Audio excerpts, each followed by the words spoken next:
Good evening, TNT family. We are very fortunate to have our Senator Damian Lyder, and we expect Senator David Nakhid to join us shortly. We just want to wish everyone a happy new year, and this is our first show for the year. And Senator Lyder, I want to welcome you to UNC, back to UNC USA. And we recently saw some very interesting developments and conversation in relation to pan in the country, and a highly controversial discussion. And it seems the government is up to its usual tricks of mama guying certain people, in the country there to hold them hostage. That's how we see it, throwing them some carrots and not really giving them the real cake and and the steak and the things that goes along with it. That's basically some crumbs. So I saw a little bit of your discussion in the parliament, and if you can reiterate some things that was mentioned in the parliament by yourself and break it down to us, uh, what you saw happening with this pan issue and the reality of things, in the country with this situation there. Thank you. Thank you, Gary, and thank you once again for inviting me on your show. And let me just say, good evening. I see the good old Trinidad the Bone is here with us. Um, I see there are a few persons on here live, so I just want to say good evening to everyone, and especially good evening to all your viewers and listeners who are either streaming in or who will be listening to this um, after it's being recorded.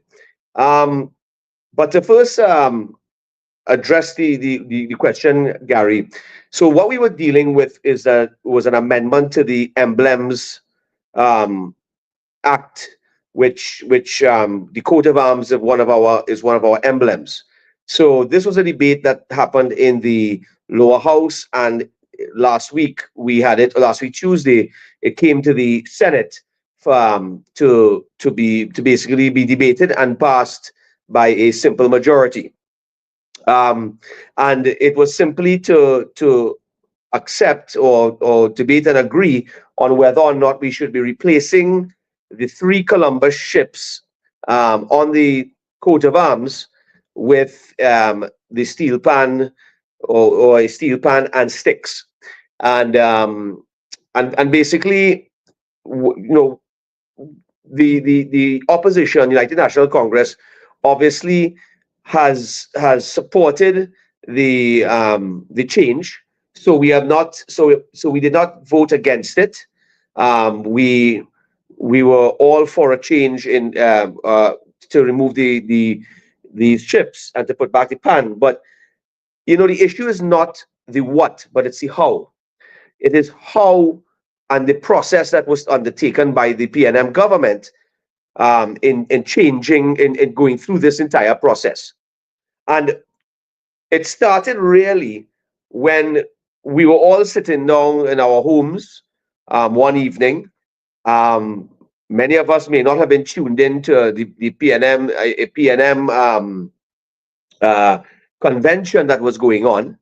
But the Prime Minister decided that he would come to this PNM convention, a political event, a PNM Balize political event, and announce to the entire population that he intends to make this change to our national coat of arms. So that in itself was the first issue that we had with this entire change. So it's not that it's not that we disagree with doing it, but the fact that you have come to deal with changing the national emblem, such as the coat of arms, that represents every citizen of Trinidad and Tobago, every creed, every race, every religion, every culture, and every political persuasion. So then why would you come to a PNM convention, a political convention, and announce that this is your intentions to do this? So we felt, first of all, that this was an entirely disrespectful and inappropriate method for any responsible prime minister to have undertaken, right? So that is the first issue we would have had with that. The second issue would have also have been the fact that the prime minister went about the entire change in a very dictatorial manner. He did not consult with the population. He didn't consult with various stakeholders. He didn't consult with anyone in the country. His cabinet took it upon themselves to appoint who they want to design this new coat of arms with the pan, right? And basically that was it. It was their decision in the cabinet. They decided that they're gonna appoint someone to do this and accept their artwork. Now, we're not here to ill speak or to disrespect the artist, the lady who was given the job to do so. But it is a process. This prime minister continues to govern and do everything, especially things that are in the national interest, to his own whims and fancy. He decide, well, this is who's going to create this coat of arms and make the design, and we just accepting that, and that's it. So there was no inclusion by any other stakeholders in this country to firstly agree to make this change of the emblem, and secondly to design the emblem. And we think that this is absolutely tasteless. We think that there was a missed opportunity. We think that there was an opportunity for us to have taken something such as so significant as a coat of arms that represents all citizens of this country, and allow citizens to have been to take part in the process.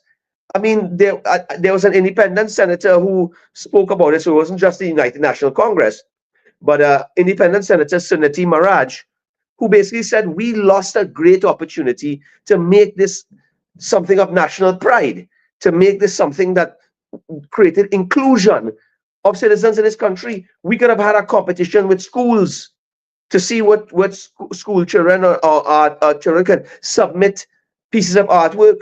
We could have had a competition amongst artists where citizens could have voted unanimously for a winning design.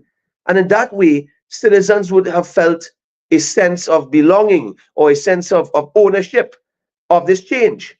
But what we saw was a government that came to the parliament after, like a thief in the night, swooping down in a PNM political convention, announcing a change to a national emblem that represents all citizens of this country, and then went about doing so by a simple majority in the parliament, and then also went about designing it by a simple passing of a cabinet note to state, this is who we are going to choose. So nobody was included in the process. And we believe this was simply a government, a dictatorial government hijacking our emblem.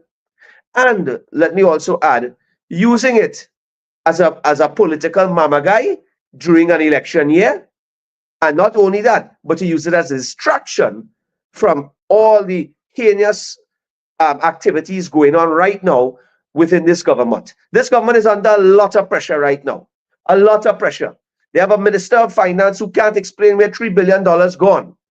They have a minister of finance who cannot pay back VAT refunds and mamagaing people about paying back, 600 something million dollars to SMEs. But what about the other all the other companies that they probably owe close to $7 billion now? He's going to issue another bond, which we can speak about that as well this evening if you like. But it's another bond, another bond that's going to negatively impact our economy, negatively impact the access to foreign exchange, and to put us into further debt. Right? But I'll stick up in there and go back into that. Right?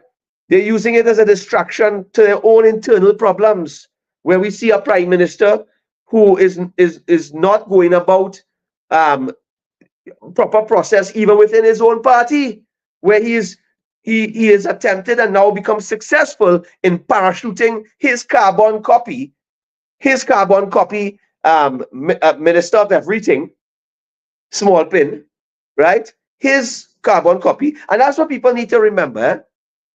People saying, oh, well, Rowley going and Stuart Young coming in there now. Rowley and Stuart Young is the same, you know. The both of them cut from the same cloth. This man, Stuart Young, worked and trained directly under Rowley, was involved in almost every single thing and every single negotiation and every single decision that Keith Rowley was involved in. So this is just a continuation. Again, another mama guy to make people think they're making a change. But there's no change really being made. Rowley is putting his carbon copy to become prime minister, when really and truly we know that a significant amount of people want to see other persons in the party, namely Penny Beckles and otherwise, become the leader of their party. But we're not going to get involved in their internal party politics. That's their business. What I'm saying is, what they're doing is they're using a host of distractions now in an election year to try to mama-guide the population, to try to distract the population from the realities, to the realities of the very bad situation in Trinidad, which is an economy that has descended into the doldrums of despair, crime that is completely out of control and the worst than it has been in our history, and the collapse of every single social system and every ministry in this country. And I can go on about that, but those are the three main areas: a failed economy, a national security apparatus and ministry that is completely fallen apart, and a complete decline in the quality of living in this country as a result of our social systems and our whole social fabric collapsing under this PNM. And they use these tactics. This is a whole playbook, you know. They use these tactics to distract us, to mama-guy us, and to make them make themselves look to be, seem as though they like PAN and they care about PAN. That was what went on in the Parliament and the Senate last week. My question is here, right? From an economic perspective, what investment or what have they done to capitalize on this national instrument, which is well received around the world, and make it into an economic driven revenue source that that we should be making millions of dollars and enriching those who vested their time in it? What have we done in that aspect of things, you know? Well, I sat down in that debate quite amused and in shock, to be quite honest, listening to the Minister of Foreign Affairs, Amory Brown, speak about how much they did for PAN and how much more they did for PAN than anyone else in the country, etc., etc. And I had to get up there, and if you saw the clip from me, I had to get up there and remind the population that this government, the PNM government, has been a government in power for over 76% of our time since the day of independence, since 1962. They have been in power for 76% of the time. And therefore, it is under their watch, it is under their control, it is under their management that we lost the patent to PAN. Are you aware of that? We don't even have the patent to PAN right now. Our national instrument that was created close to a century ago. We don't have the patent. We lost the patent to an American, some American individual registered the PAN with a patent. So what happened is the PNM runs off very quickly, and in another attempt to fool the population, puts a patent on something called a GPAN, which I think we have a big team. We have a big team of people here in Brooklyn that is heavily involved in training people, and they're doing a lot.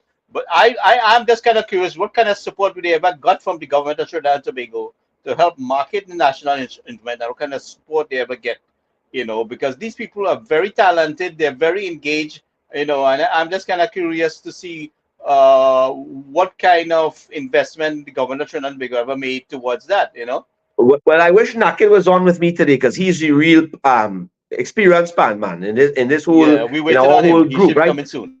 But mind you, I do love the pan, and I attend Panorama every year, and I go in the pan yards, and I even own a tenor pan. So I have a pan at home. I play a little bit of it. I'm not great, but I can play some of it, right? Um, and I have my daughter learning to do it now. But that's an interesting thing because Yeah, we're we looking here, at an economic perspective here now. We're going into the economics here. yeah, so from an economic perspective, let's start from the actual basics. You are asking what this government has done to further the interests of PAN from an economic perspective. And my answer to you is, look, you know what they've done? When Basdio Pandey gave Pan Trimbago 12 acres of land in Trin City and approved a budget to be able to construct and build a headquarters, 12 acres of land where Pan Trimbago would have had the autonomy, they would have had the ability to create a pan factory there if they wanted. They would have had the ability to earn revenue and income through this location. And what we saw under this administration is that this government has taken back the land. This government took back the 12 acres of land because apparently the entire closing of the deed and so forth for the land was not completed to its fullest, and this is what the PNM is saying. But we're saying, well, why did you not finish it? Well, Why we did have you not Senator Nakhid come? on board here now, so go Well, ahead. I'm happy Senator Nakhid is here because we're now talking about PAN. I know that is something that Senator Nakhid is quite keen to speak about. So I just want to say good evening to Senator Nakhid. My brother Damian, how are you doing? Good evening. How are you? How's everyone? Good man. Well, boy, they're waiting for the general to reach, man. So we started touching on we started off the whole session speaking about what transpired in the Senate last week as it pertains to the change of the national emblems or being the coat of arms from the three ships to the pan. And I was just giving them the perspective on the United National Congress, where we were in support of removing the three ships and replacing it with our national instrument, the only instrument that was produced in the 20th century, right? And one of the greatest instruments in the world. And but I was attempting to explain to the panel the fact that this government has been using this as a smoke screen, as a almost a distraction, has been using it to distract the population from the almost criminal results, almost criminal activities and results in the way in which our economy has fallen and declined, in the way in which crime has gone completely out of control, and the way in which our social systems and social fabric has completely collapsed under the PNM. And so they come here using PAN, this whole amendment to the Emblems Act, to basically politic during during an election year, use the PAN almost to do some cheap politics in an election year, right? And to distract the population from all the bacchanal going on in the country as well as within their own party. When we see Short Young, the carbon copy of Keith Christopher Rowley, being parachuted into the leadership position of the PNM.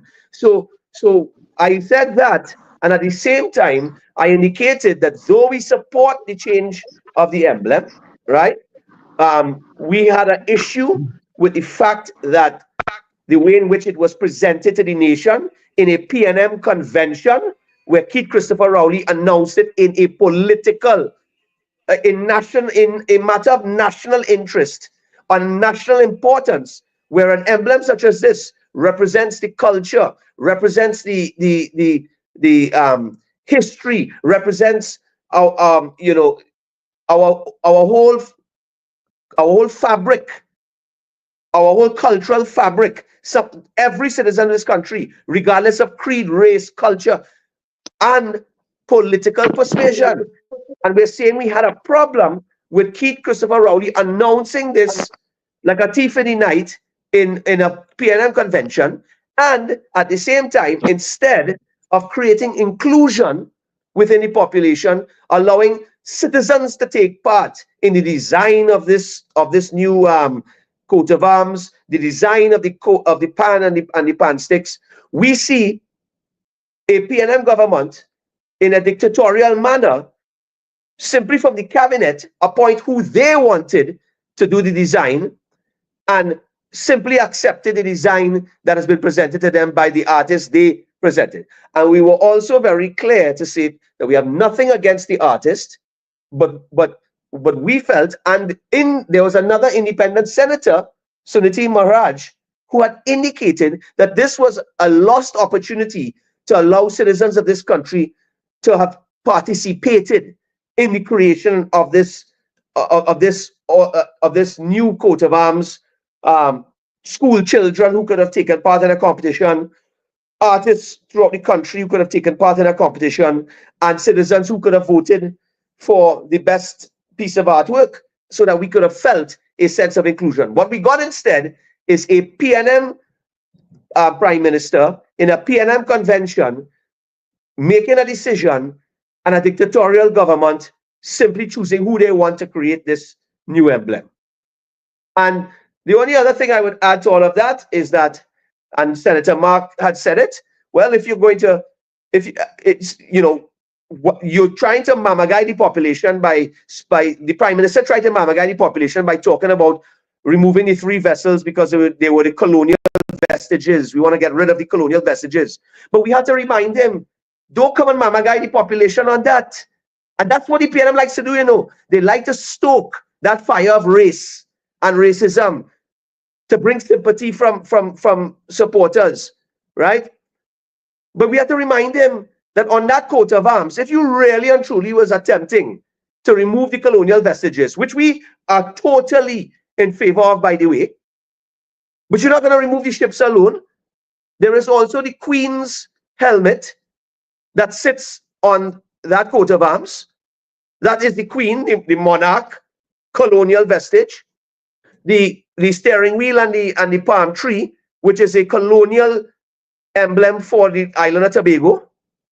Even the Trinity Hills.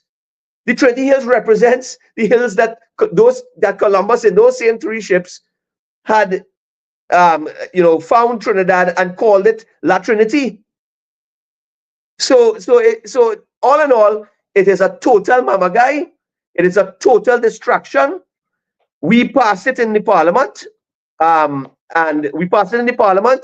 but we just have a real issue with the process in which the PNM government has once more done to railroad this change to our national emblem and to almost politicize it and try to own it by the PNM during an election year.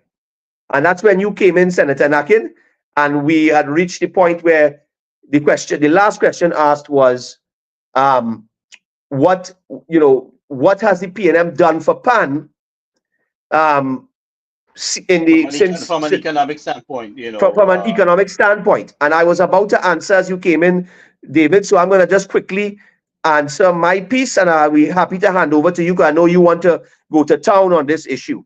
So let me just say that in that same debate, I had indicated to the Parliament, as well as those listening in, that it is PNM that has been in power for 76 years. 76% of the time since independence, and it's under their stewardship that we lost the patent to the steel pan to an American, and then in a haste to try to save face, they created something called a G-pan, which they patented, but which very few bands actually use the G-pan. Again, we have nothing against the G-pan, but the point is, there was an attempt to try to save face after this government lost the patent to pan. So that is the starting point from the actual disgrace of this government when it comes to pan in this country.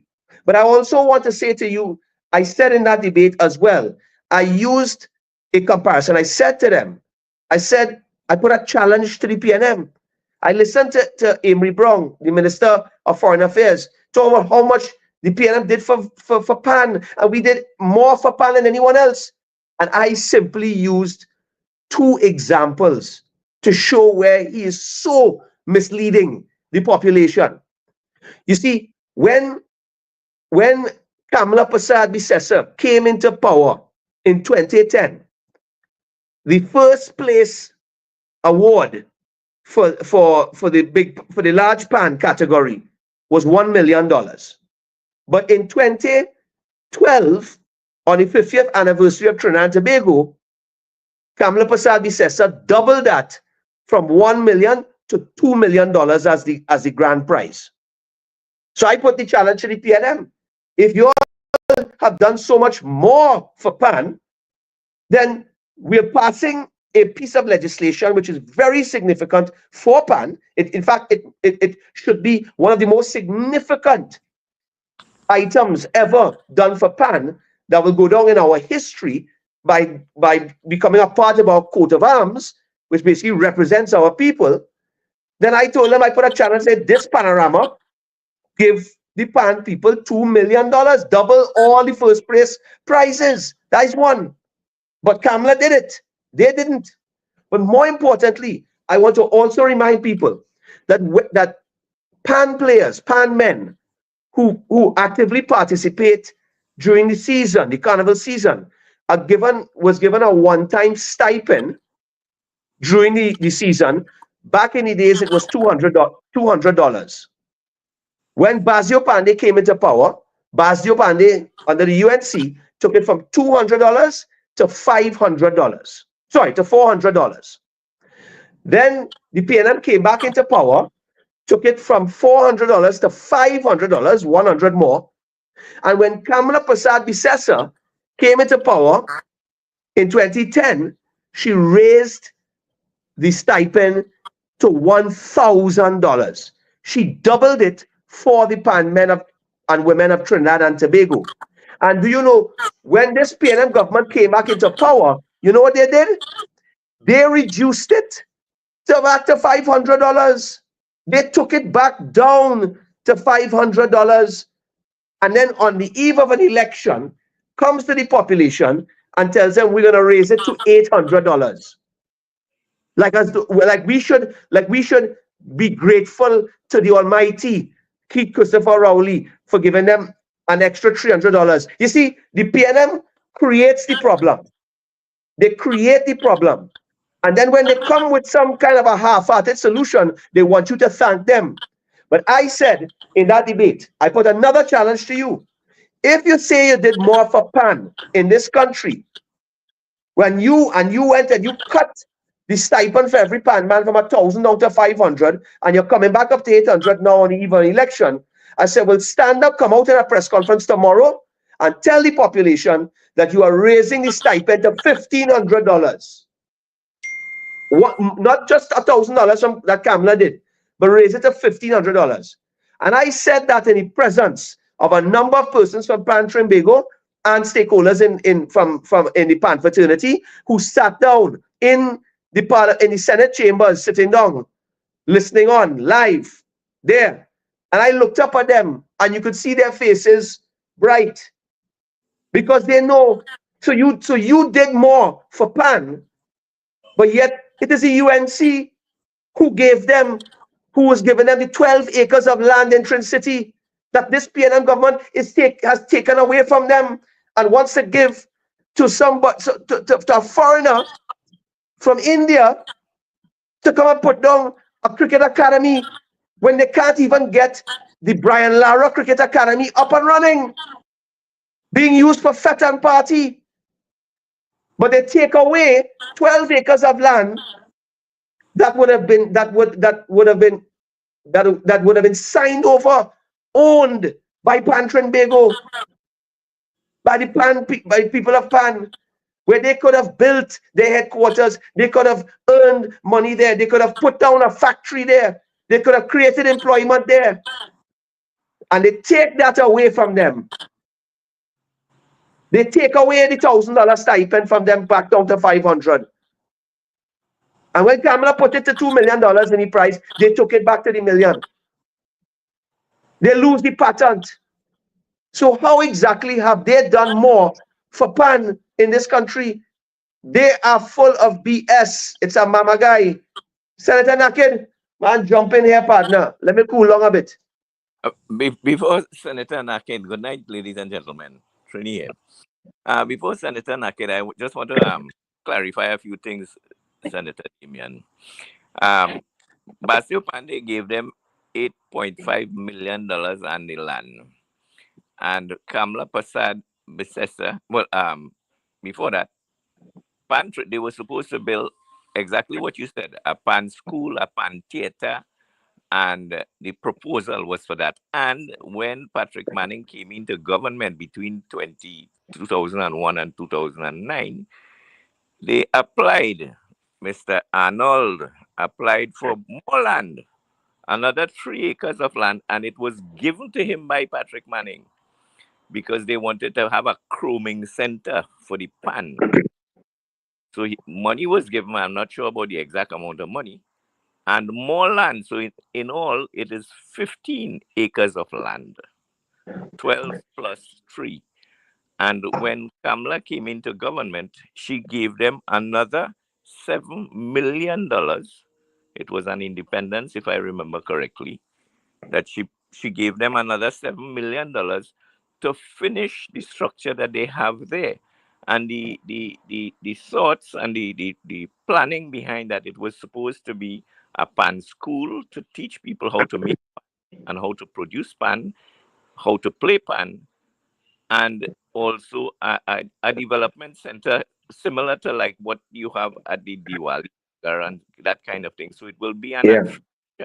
So it will be an attraction, a tourist center, a tourism center, and a place where you can promote carnival. And I made a suggestion that it can be our Disneyland for carnival, where you have cruise ship coming in, and it being a monthly kind of thing. Whenever a cruise ship come in, you would transport the cruise ship people. So instead of spending that 120,000 million that they are proposed to put pan somewhere by the post office on Wrightson Road, instead of spending that $120 million for that project that they're planning, why don't they spend the 120 million right there in Trinity in that 15-acre plot and make it a whole pan carnival center, carnival Disneyland for us in Trinidad, so we can Trini, have.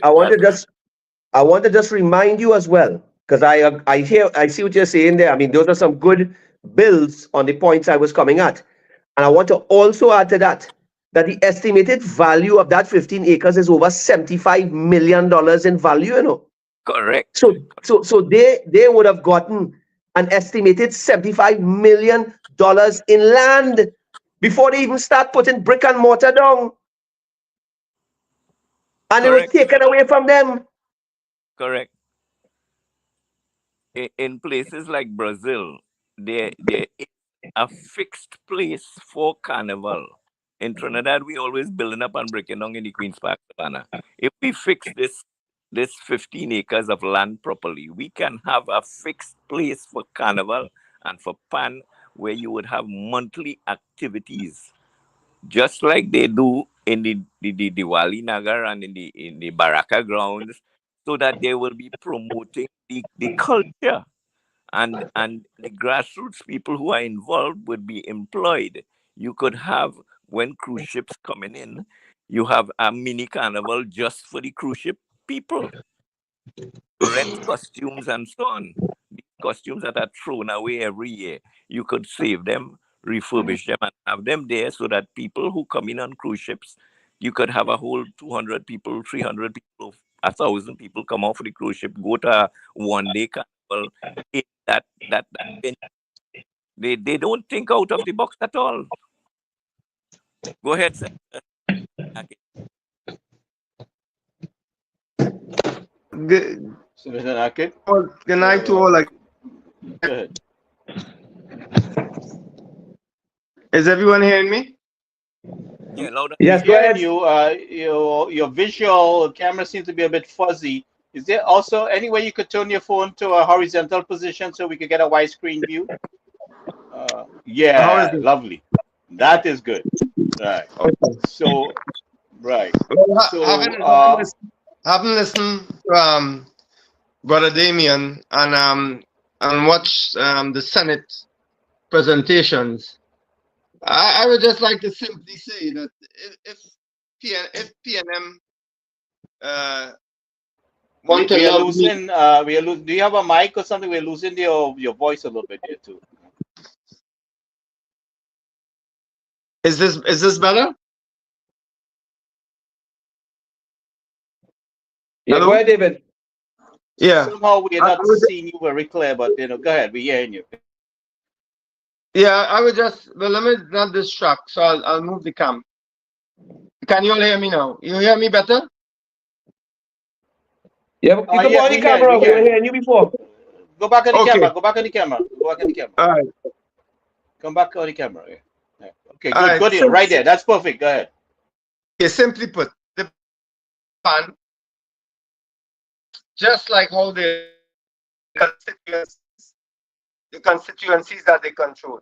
That is how much they love pan.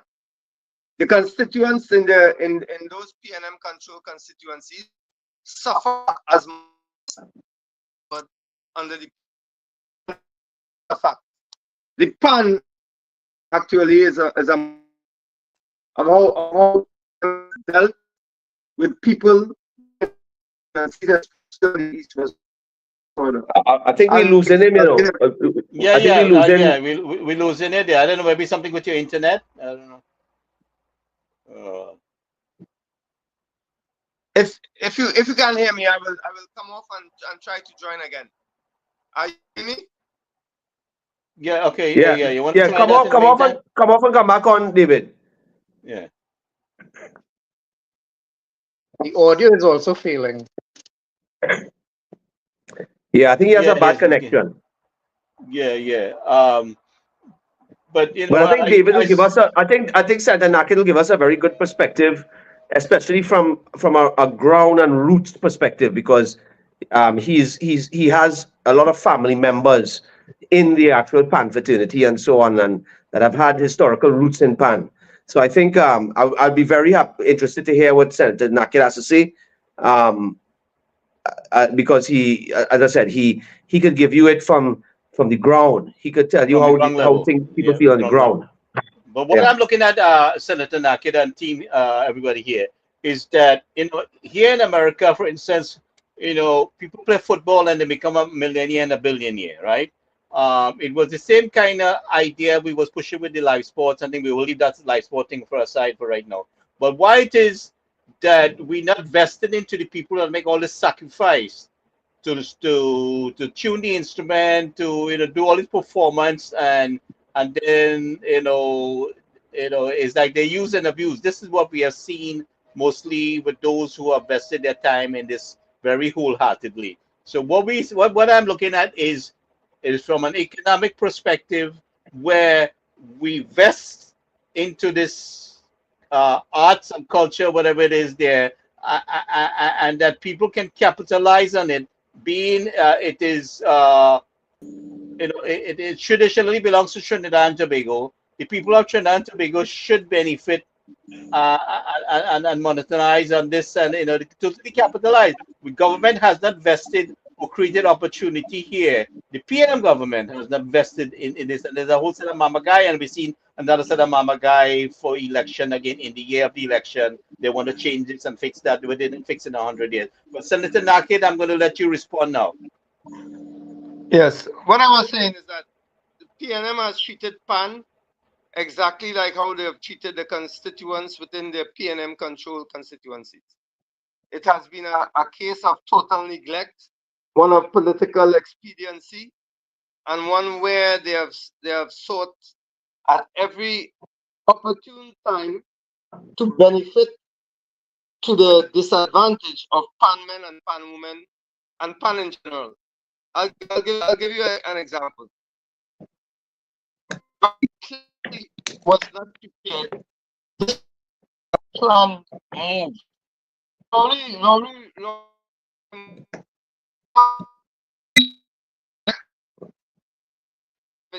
David, we seem to be losing you again. That connection is also poor. Can you hear me now? Yeah, we hear you now. We hear you now. Yeah. Yes. Did you hear? I said Rowley, Chief Christopher Rowley reminds me of that. You know, have you ever seen the movie The Usual Suspects? Hello? Yeah. Go ahead. We You remember listening. that movie? You remember one of the main characters in that movie called Verbal, played by Kevin Spacey, where he was in the room being investigated, and he was just lying. He was just lying based on whatever picture or whatever image that he saw in the office. You remember that? Hello? Go ahead, Yeah. David. We listen. We listen. Go ahead. We Yeah. listen to you. That is Rowley. Rowley goes to a press conference, and if whatever he's speaking about, he's not getting any traction, he will look around the room, and he probably saw in that press conference, in that PNM convention, he saw a picture of pan, and then he just blurted out, "We're going to replace the coat of arms. We're going to replace the ship with pan." You know, without even thinking about it. Rowley is that person. You know, it's a good thing Rowley didn't see a picture of a donkey at that point in time, because we will have a picture of Rowley on the coat of arms. You know, so, it's emblematic. Excuse me, pardon me, pun. It's emblematic that Rowley is claiming that PNM loves pan. While I've said before in the Senate, they are many years late and many millions of dollars short of investment in pan to have it as a monetized entity. As a matter of fact, the state of pan now is not much different than when pan started in the 1930s, 40s, 50s. It's not much difference when pan men used to play for a box of chicken and chips and all of that. It's more or less the same. But Damian spoke about $800 being given now. They raised it from $5 to $800. What is $800 to a pan man or pan woman in a season that is now close to 3 months? What is $800? In other words, what you are saying, what we have right now, we have a PNM government that is forcing pan men and pan women, forcing pan men and pan women to go from band to band in order to earn a proper living. As a matter of fact, I met a pan woman, a lady who was playing pan, and you would not believe how many pan sides that she plays for. You might think 2 or 3, like most people. She said that she was playing in 16 different bands. I kid you not. 16 different bands in all categories, across all categories. Now, this might sound unbelievable, but I'm just telling you what she said. She had to go and make a living by playing in 16 different bands across all categories. And that is not uncommon. And most pandan and women might not be 16, but they are playing in at least 4 or 5. So what we're gonna get in a lot of these bands is a lot of inconsistency. We're gonna get people who are just playing for the money, are looking to find a living, and you can't blame them. And what you're gonna find is a lowering of the musical standards in pan, which a lot of people are saying is happening. Because you have, as soon as, let's say, the greatest band in the world, Lavantil Desperados, let's say they start practice, and at their first break, by the time you come back for the second part, you see about 5 or 6 or 10 band members missing, because they take the pan, they have to go and play in another band, another side. So what you're doing is actually lowering the standards of the PAN across the board. And the PNM, they're not interested in that. PAN, they will talk, PAN for them is like what they spoke about local government elections. Remember before local government, it was everything. They had forums, they had all kind of conversations with the prime minister. And as soon as they pretty much lost local government elections, which they know, you didn't hear anything more about it, about local government and its importance. PAN is the same for them. They will ride this camel of PAN. They will ride it as far as the elections. And when the elections are done and they are kicked out of government, you will never hear anything PNM utter anything about PAN, because PAN men and PAN women and PAN in general is of no concern to them. You know, PAN is just an expedient tool, because it's although it's now it's played by everyone across the board. PAN came out of basically the East-West corridor, Lavantil in particular, and it came from what we would say represents the base of the PNM, which is the Afro-Trinbagonian people. So the PNM, who has never really represented Afro-Trinbagonians or anybody in particular in Trinidad except the 1%, they have no interest. They have, as a matter of fact, I would say PNM over the years historically, they have been the enemies of PAN.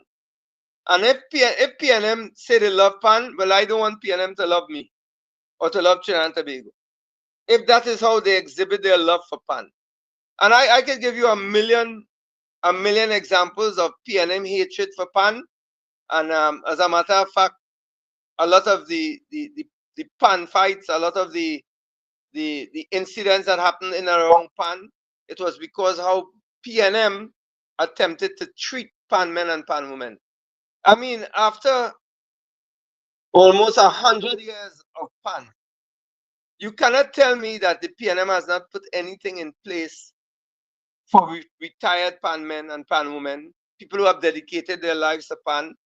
And we have a lot of ideas. I have a lot of ideas about how we can make PAN and have the PAN men and women enter more or less a professional realm.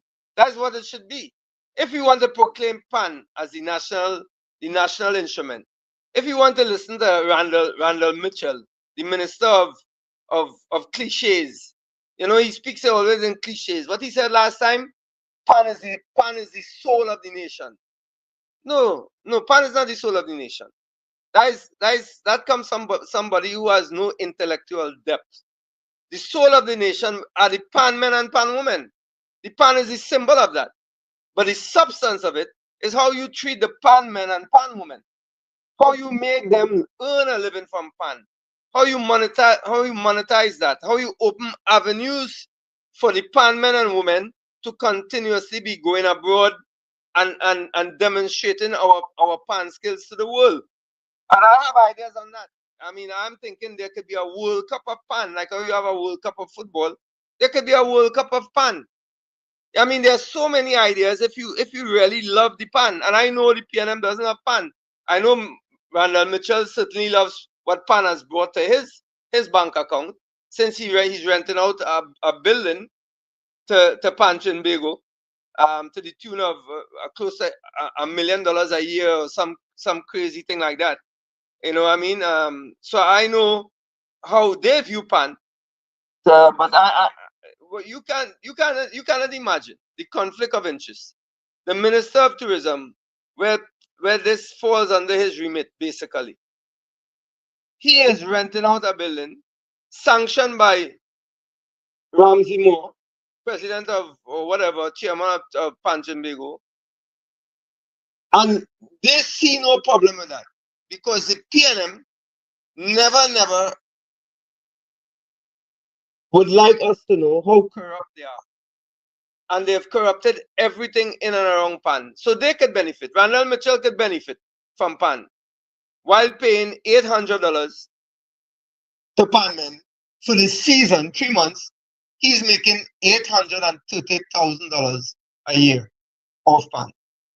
I mean, and that's just, you know, pardon my soliloquy, but that's just my synopsis of how the PNM in truth and in fact, hates PAN because it's not in their interest to elevate anybody in Trinidad and Tobago except to basically keep supporting the 1% that are their financiers, but to really do anything for the development.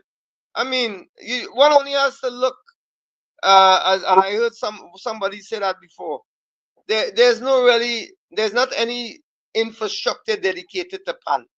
You know, they might give Despos a PAN yard that's not even Despos own. Desperados, All Stars and Renegades will have their PAN, but there's nothing really dedicated to PAN. We as a nation can rally around because the PNM has never shown any interest in that. But I assure you, once the UNC returns to government, that there will be a concerted effort to elevate the PAN across all levels, PAN in schools, PAN in primary schools, all the way up to the elite bands like Laventil Desperados and the others. You know, Santa Nakhid, I was listening to your comment about $800 and how insignificant that is for a pan man and woman today in a 3-month period. And I want you to take you back. When Kamala Prasad Bissessa raised it from $500 to $1,000, you have to remember that was more than 10 years ago, you know. 13 years ago. So 13 years that ago. was 13 years ago. So $1,000 13 years ago would be worth quite a bit more today, given inflation, etc. So that means that we were way ahead of the PNM when it came to supporting the pan man and woman 13 years ago with $1,000, where the PNM comes now and reduces it back to $500 during their time in office, and then wanting the pan fraternity to thank them for going up to $800 in today's value, in what $800 is worth today.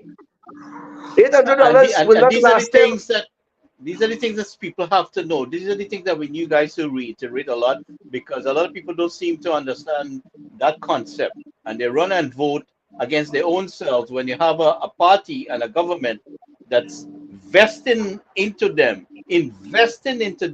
helping them to put in the necessary things in place so they can build their own life, and yet they gang up and vote on them based on whatever emotional thing that may come across, whether it's race or some kind of old talk, and who thief and who forget to thief and all this kind of nonsense. But we want them to understand what a UNC government will put in place, like Senator Nakhid was laying down there, and you made a comparison of what they was given versus a PNN government and a UNC government. So these are the things this is the to understand, that we will be vested, whether it's PAN or regardless of what your skills are, if it's throwing a javelin, like we saw our brother down in Toko there, or you played football, that the UNC government will invest into you and your activity to help you expand yourself and the country economically. Well, let me just share this with you.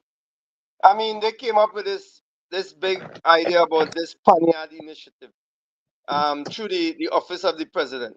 By the way, the most mediocre president this country has ever seen, Christine Kangaloo. And she touted this Panyard initiative as some groundbreaking problem-solving initiative. Well, I have to say, and talking with the PAN, and they will tell you, the elder PAN men, the Panyard initiative has been there since PAN has been created. That's why that is one of the virtues of PAN creation. It was to create a space where people felt safe. It was and a panyard was all things to everybody. A panyard at any time could turn into a cricket match, a football match, a small goal match, a line. People listening to cricket, watching football. A typical lineman spot. A typical lineman spot where people Yeah, gather. it was a place for the community, for the village, where they went and they felt safe. So all this crap of the PNM, like the tout that they come up with the Panyard initiative, and it's basically just trying to reinvent the wheel that has worked, which they basically neglected. You know, the pan men handed that to the PNM government. They basically spat on it. From Dr. Williams, Eric Williams. I mean, they showed no real interest in pan until Carnival. As Ash Wednesday reached, you know, radio stations were instructed not to play any pan music. You all know that, or play calypso music. Everybody here knows that. Who has lived long enough? Like I have. You know, as Ash Wednesday reached, no pan could be heard anywhere, or calypso. Who was that? The UNC? That was the PNM. You know, and what have they done for pan men and pan women? You know, but you hear all these vacuous, hyperbolic statements. Pan is the soul of the nation. Pan is what soul of what nation? The people, the living people, the people that are here, who are here creating, evolving pan.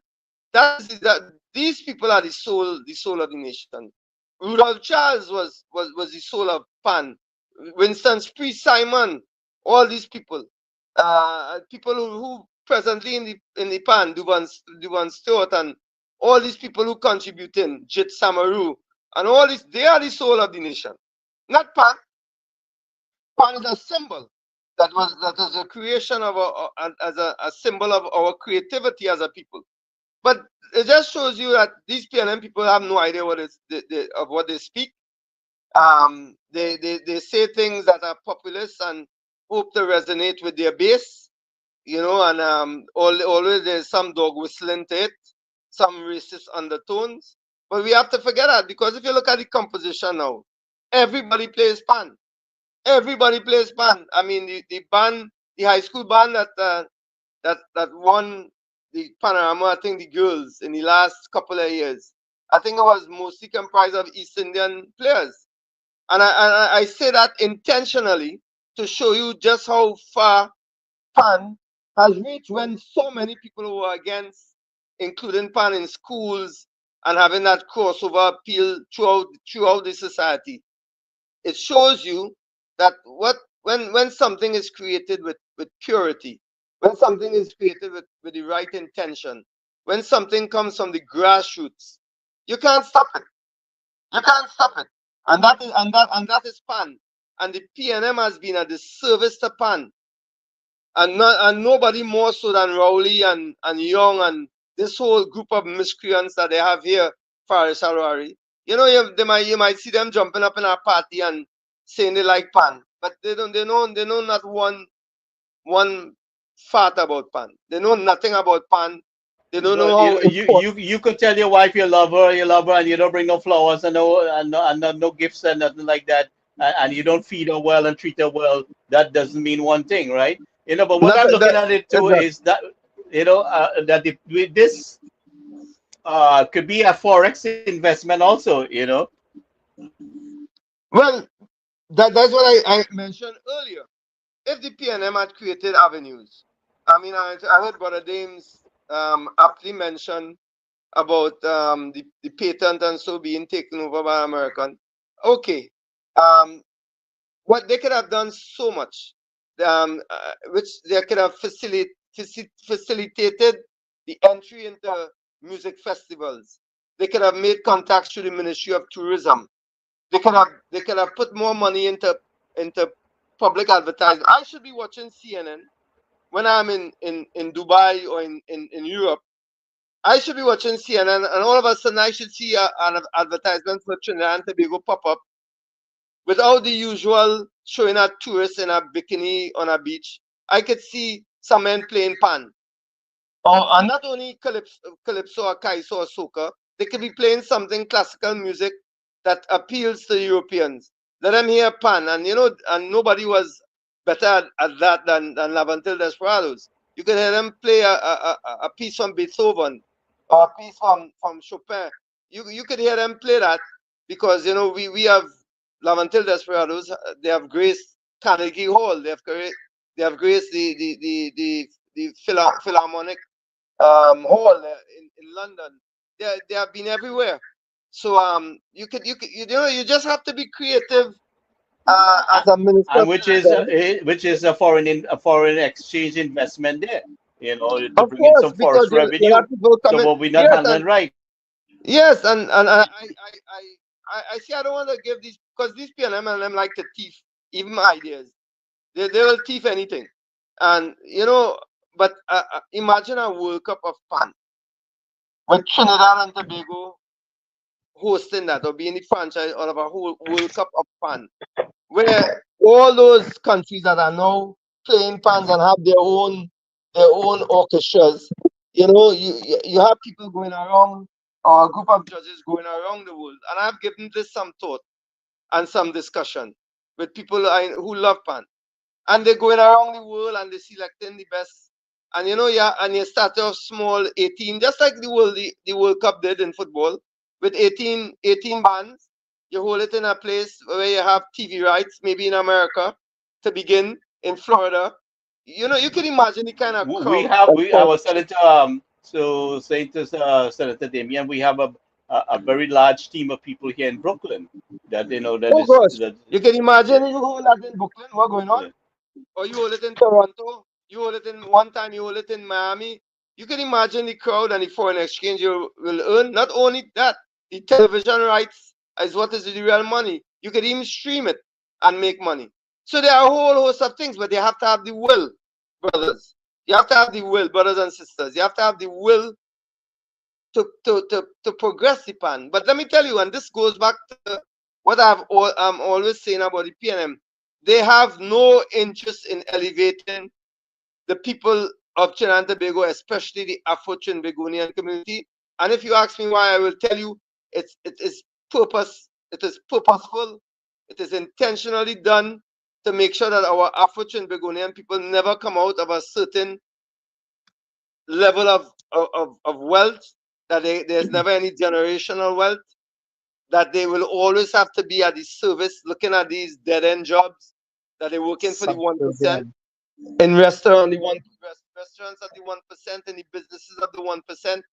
And it's a disgrace. It's so clear, because there's no reason why the PNM, after 6 years as in government, or whatever, how many 14 years, or how many years they were, there's no reason that they can proffer to tell us or explain to us why they have not developed the economics around the pan and elevated the lives of people who played pan and who lived and died in pan.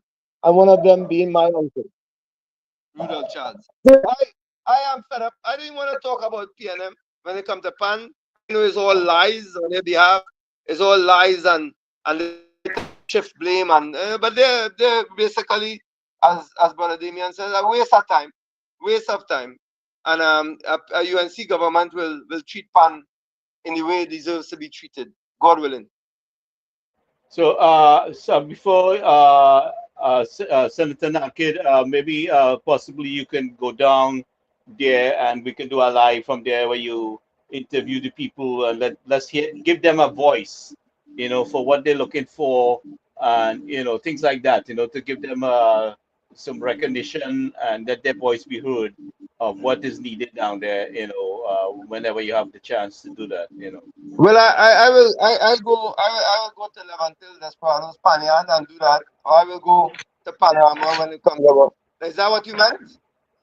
Yeah. But while they're practicing and stuff, you go down and interview the guys, and Yeah, you yeah. tell them, you So, hear what they have to say, and then you share with them what our intentions are, towards them, in that we want to vest into them from an economic standpoint and perspective, every where we want to take it to the next level.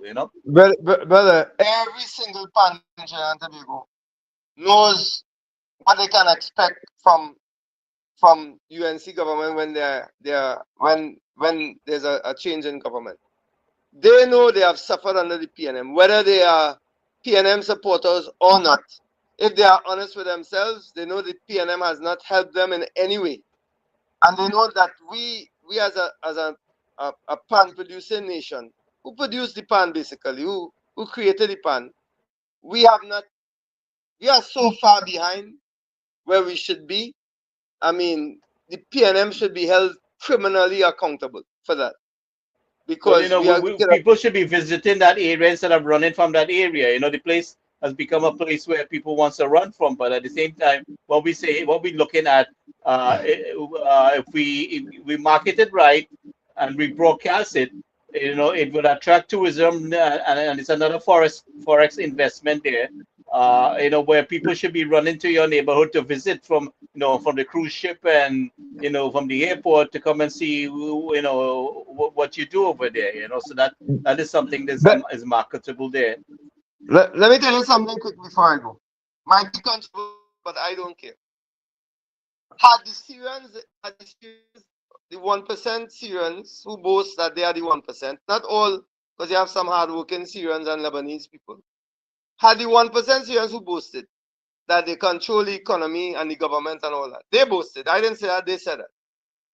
Had they invented PAN, the PNM investment in PAN would have been so much that ships would have been lining up outside Westmoreland and Goodwood Park. Buses would have been coming just to see where that invention was. It cannot happen without proper investment.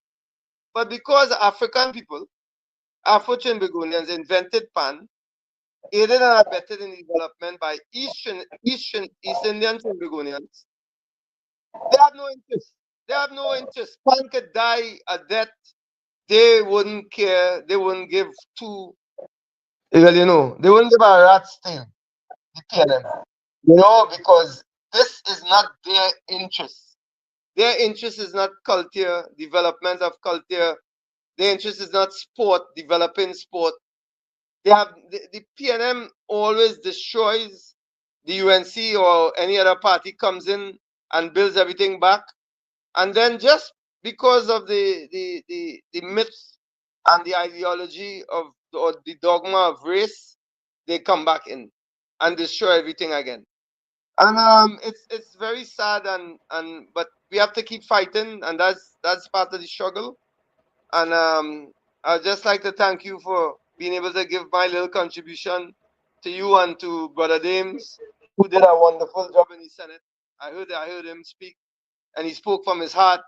Although he liked to say, he's not Pan, he's a Trinbagonian, and he loved Trinbago, and I know he loved Pan. You know what I mean? He's a red man himself, and he that makes the Pan what makes Trinbago tick. So I take my leave. I say to all of you, love in the house. And Thank you, Senator Nakhid, before you jump out, right? I just want to capture one last point before you go, because I think this is something that you will also appreciate and that we all will agree with. This is one that didn't come up in the debate, but I find it so interesting. We talk about tourists. We talk about being able to attract tourists to come to really build PAN in Trinidad and Tobago and make it commercially viable. Imagine we have an instrument that has even become popular as far as Japan, where if you go on social media now, or if you go on the internet now and investigate PAN in Japan, they have PAN schools in Japan that are way more advanced, properly funded, above and beyond anything we see in Trinidad. We have seen the Japanese use PAN to almost replicate a carnival type atmosphere in parades in Japan. And we see every single year Japanese citizens who have become professionals in the art of playing PAN coming all the way to Trinidad and Tobago to participate in the greatest PAN challenge, Panorama. We see Japanese citizens as members of Phase 2 PAN Groove, Despers, Renegades. But yet, we as a nation, especially on the PNM, hasn't found a way to capitalize on that, hasn't found a way to work with the Japanese and any other international body that you talk about New York. We haven't found a way, as Senator Nakhid was talking about, this World Cup of pan. But right there, we see it in Japan. And we are seeing them taking pan and they're commercializing it over in Japan. The Japanese are commercializing it. Have you all seen that? Has any of you all in the panel seen what the Japanese are doing with pan over there? I haven't Correct. seen much. I heard about it, but anybody else want to respond on this? Correct. James, Correct, James, Senator Lyder. James, Uh, let me respond to him. James, what are you talking about there? Is people who have an interest, correct. a will in developing the pan, and that takes investment. Pan schools It, and all that, rather than just bringing some old pans and putting them in schools. You know, it has to be a plan. I'm you're, going, you're right. I'm going every year. Every year, you're gonna send school, send a coach for pan music. I mean, we start with the schools in rural areas or East West corner or wherever. But there has to be a plan. But you're talking about a PNM. If you combine one of them, you don't have two brain cells that are up together. And to say that you're going to have them implement basically a plan for pan, you won't get that. What you'll get is, as I said to you before, hyperbole, cliches, vacuous talks, and then of course we have verbal in epitomized by Rowley, that wherever come up in his mind, wherever image he see, that is the discussion for the day. But I'll let you guys go. Thanks a lot, and loving you all. Sen- Take Sen- care. Senator Naked, I just want to remind Thank you very much. Senator Naked, I just want to remind the listeners of something. Back in 1980, Dr. Eric Williams and some other ministers started a project called the Carney Horse Racing Project. That is where their priorities are. They didn't Yeah, yeah. start a steel band project. They started a horse racing project. 700 million back in those days was invested in that, and we didn't even get grass to feed horses. We see how I'm going to Arnold Roberts. We see how horse run yet. Okay, Or brothers. we didn't even Take care. get grass to feed the horse. Yeah.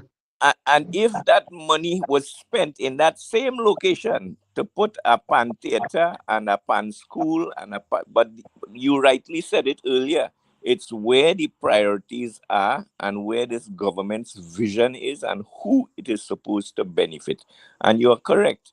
The people who were concerned with pan was not of importance to them. The people who developed pan was never a priority for them.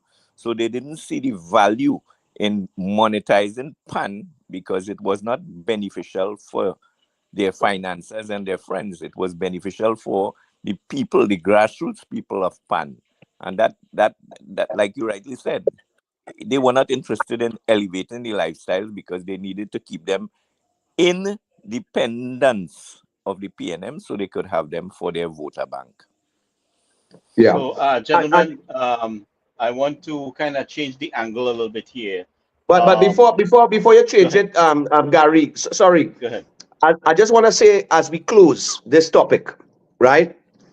If you go back to my debate, I actually ended my contribution by saying that you cannot come with just a symbol and tell the nation that we have pride in pan. You by bringing a symbol in the symbol, the symbol in the coat of arms, that is not sufficient to tell people that we support and love pan. You have to protect the pan as an instrument. So we have to become the owners and the stakeholders of pan and find a way to get back this patent. Secondly, we have to protect the players, the pan players, the men and women who sacrifice, who learn, spend their lives becoming better and better. from children all the way to elderly. We have to protect them and protect the fraternity. And that is what we've been speaking about today. Protecting the fraternity really means ensuring that these people, these professionals, can actually eke out a living in an industry that is supposed to have major importance to us because of the significance of the instrument and what it means to us as a culture, what it means to us as our instrument. You can't have people who have dedicated their lives to pan struggling, can't afford to pay bills, can't get food to eat, Homeless. homeless in many cases, yes. Yeah. It's an absolute disgrace that we are here in 2025 and the PNM comes to mamagay us with symbolism, but yet when you look at the core of the pan fraternity, it is literally decomposed right down to the core and falling apart. Gary, can I make a comment?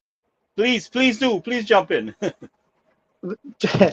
And I'm not sure which of the senators said it earlier, but for me, the economics of pan is very simple. If you elevate a bunch of people, and this doesn't only apply to pan, but it applies to people at the lowest rung of the economic ladder in Trinidad and Tobago. If you elevate these people out of the position where they find themselves, what you're doing is lessening the cadre of workers in Trinidad who are available to work for the business class at subsistence wages, at minimum wages.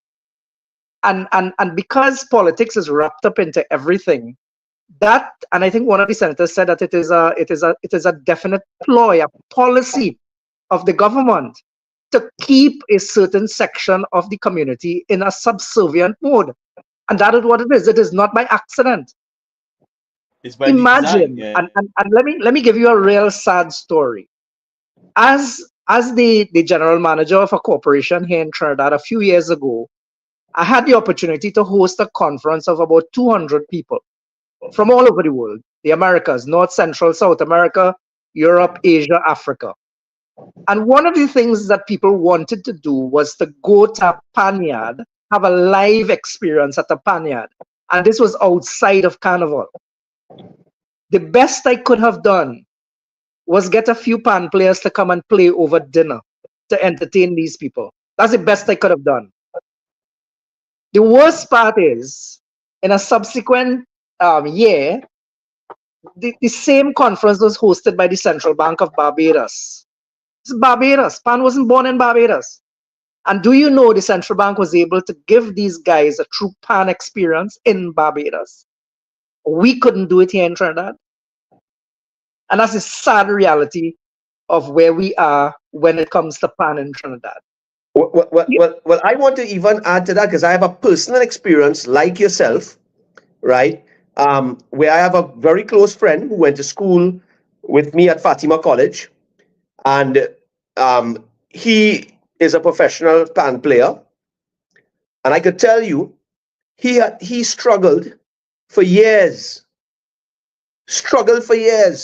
lived on around the poverty line, and today he's doing very well for himself with pan. He's making a very good living with pan. He's making more money than he's made in his life, in his many years in pan, around Renegades, Panyard, and so forth. And do you know why? Because he accepted a job on a cruise ship. So a cruise ship, and let me tell you something, you know, we all, I don't want to call any names because I don't want to ever embarrass someone, but a number of us, we belong to this school chat still. And this person, we came together as old classmates to raise the funds necessary for him to be able to pay for the various things like all the cost of visa, this, that, all the different things We had to raise a certain amount of money to be able to get him qualified to accept this job. That's how bad it was. Can you imagine that he had no tributary to go to within the government to find funding to allow him to further his career in pan today? And it took, like how we used to sell barbecue tickets to raise funds, how schools are selling barbecue tickets today to buy pan for their school pan side. Well, we had to throw the hat around and raise funds for this gentleman, a good friend of ours. And we raised the money for him. And today, he is doing extremely well. Him and another lady doing extremely well, making a lot of money. On a cruise ship. On a cruise ship. But we can't do that locally. Now that you mentioned the whole experience with the cruise ship, I'll tell you another little story. If you go to the port of Southampton in London, Southampton City, you would find that one of the major tourist attractions there is a visit to something called, I believe it's called the Mayflower Memorial or something like that. And they make a ton of money by getting visitors to come to basically see and experience the port from where the Titan sailed over 100 years ago. And that's a money maker for them, a huge money maker. When you bring tourists to Trinidad, how does PAN help make money for people in Trinidad? A cruise ship comes in here. How do we make money out of it? Our PAN, what is it called? The PAN, I forget what's the name of the thing they started. But how do we make money? This is the home of the steel pan. We have to maximize on it. You know how we making money? You know how we making money? We making money the same way we made the money. When I say we, I mean pan players. Making the money the same way they making money 40 years ago. Getting a little small job, a little small work at a hotel in Grafton or a hotel in Crown Point somewhere. And they come play a little pan right before the limbo man come and dance underneath the stick. Or the cruise port terminal. Or the cruise port terminal when a ship comes in. Yeah. I'll tell you the value of pan. I was in the Shangri-La Hotel in Abu Dhabi back in 2014, and two Filipino girls, not Trinidadian, Filipino girls were playing pan at that hotel, and they were making $200 US a night. I spoke to them, and they were playing all our calypsos on pan at the hotel, and maybe they're still there. And that is where pan has reached, and we and Trinidadians haven't benefited from it. And it's a sad thing to know that that is happening throughout the world. I just gave one example, and Arjun spoke about what happened in Barbados. That is happening all over the world, and we have been failing the panmen of Trinidad and Tobago and the culture of Trinidad and Tobago. That's the right. But I know Gary wants to change the topic. I just want to close by saying no. Well, we're taking economics, but the guys made some good points there, so that is very essential to what they're saying. And I mean, like I look at it, that's Forex investment there. That's Forex revenue coming into our country. We have not invested, and some of the people out there going out and thieving to survive could have been making money utilizing their skill, because the government paid them so cheap that they had to look for alternative means to survive, and you force people into doing things. As a result, that we have a crime problem that the way we do right now, because you're not paying the people as they're supposed to. They were not unable to capitalize really what was really due onto them, and as a country we fail to market this skill and this talent and this instrument, where our people and our country could have been having a large revenue stream just from that.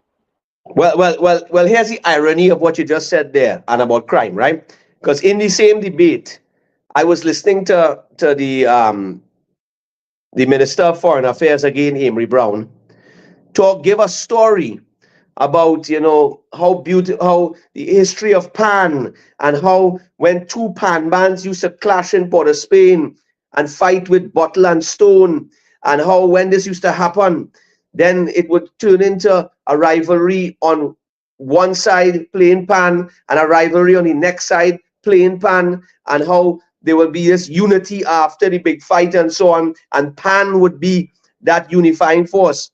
And I got up in response to him to tell him, I said, I listened to your story, and I remember that story. Many of us growing up know of the story of the different pan bands who would get into fights and so on in Port of Spain. And I told Amy Brown, I said, I said through the Senate President, I said, but the story has now changed. The story is no longer pan bands coming, getting into a fight and then playing the sweet songs of pan. Now there's no pan in existence, and the same young gangs on the street shooting each other with guns, killing each other with high-powered rifles, and there ain't no pan. So what has happened? So it's reached so far as pan is no longer that instrument that could have been seen as almost a way for the youth to raise themselves out of the ghetto, to raise themselves out of aggression and fighting. Pan was the unifier, but now they have neglected pan so much that all these youths down in Port of Spain today, many of them not even worrying to learn how to play the pan or to get involved in pan bands. Instead, they're just shooting and killing each other. Because they see no future, they see no hope. They see no hope. We have provided no hope for them. I got stopped by the president for that because, of course, I was. He felt I was trying to weasel my way into the conversation of crime. But the point is, crime is as a result. I wonder where Emery Brown was going to go with that conversation, because I think he was just digging a hole for himself. Well, he usually does, but he usually does, but they somehow find a way to get protection and use standing orders to try to derail us. But you know, we have become very creative over the years, this Senate group, and we found ways to get our message across, even when they stand up on standing orders to shut us down. But that's the point. You see, and it comes everything. Listen, and you know what all of this contributes towards? It does contribute towards crime. So if we were to switch a little bit and speak about crime here for a minute, how is crime caused, right? Certainly people don't just wake up one morning and decide they want to go and shoot someone or rob a store. Crime is as a direct result of poverty. There's a positive correlation between crime and poverty. And how and what contributes towards an increase in poverty in any nation. When we see education in full decline, where more than half of our students are failing the SEAs today and coming out uneducated, unqualified to face the world, to the workforce. So when you have a Ministry of Education that has failed like this one has, when you have an economy that has declined by 20% since 2015 when Kamala Persad-Bissessar left office, and now we are 20, the economy has shrunk by 20%. What happens? There are less businesses to create less employment.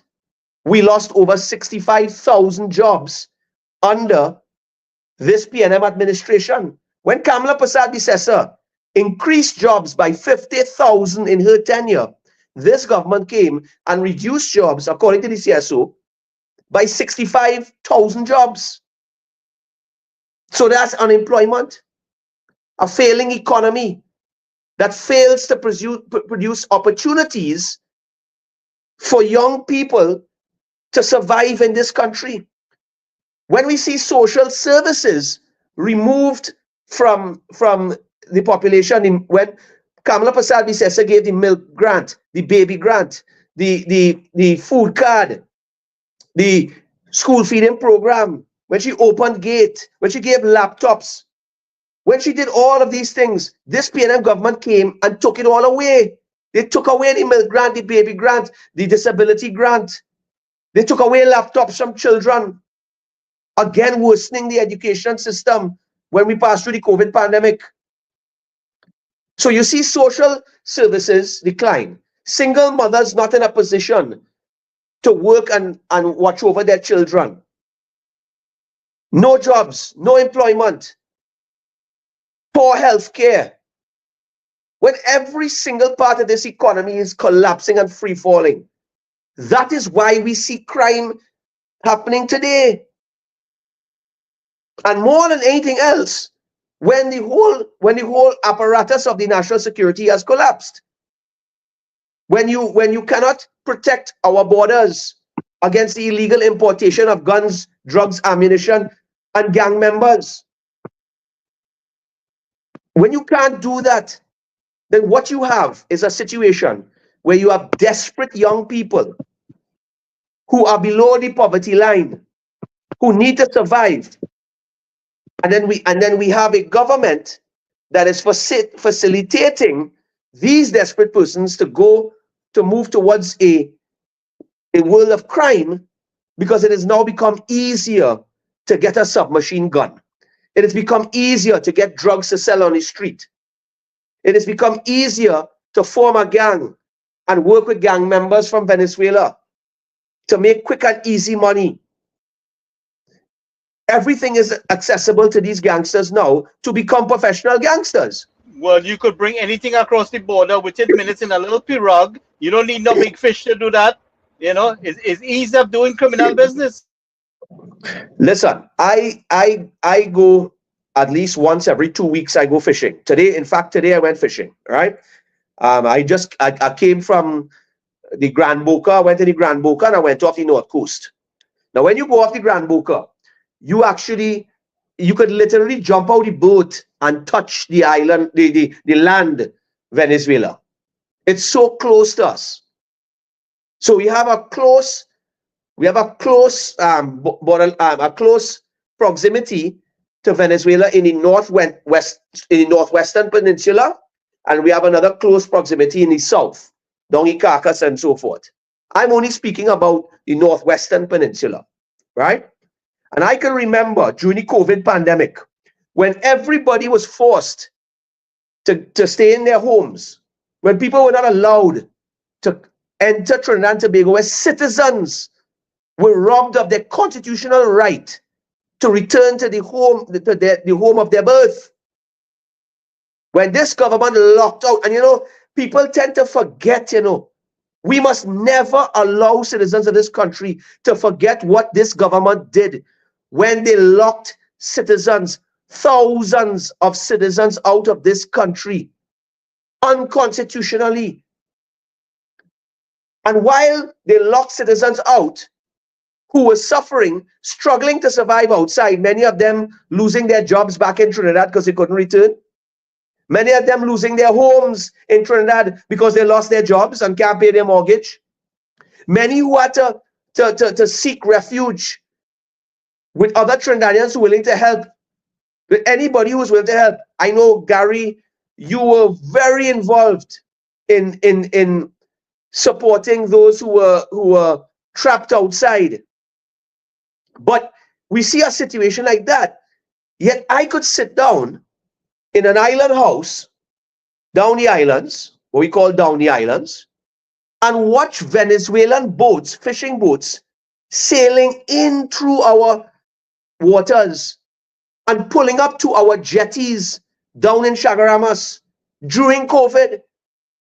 No immigration, no customs and excise, no COVID testing, no checks and balances.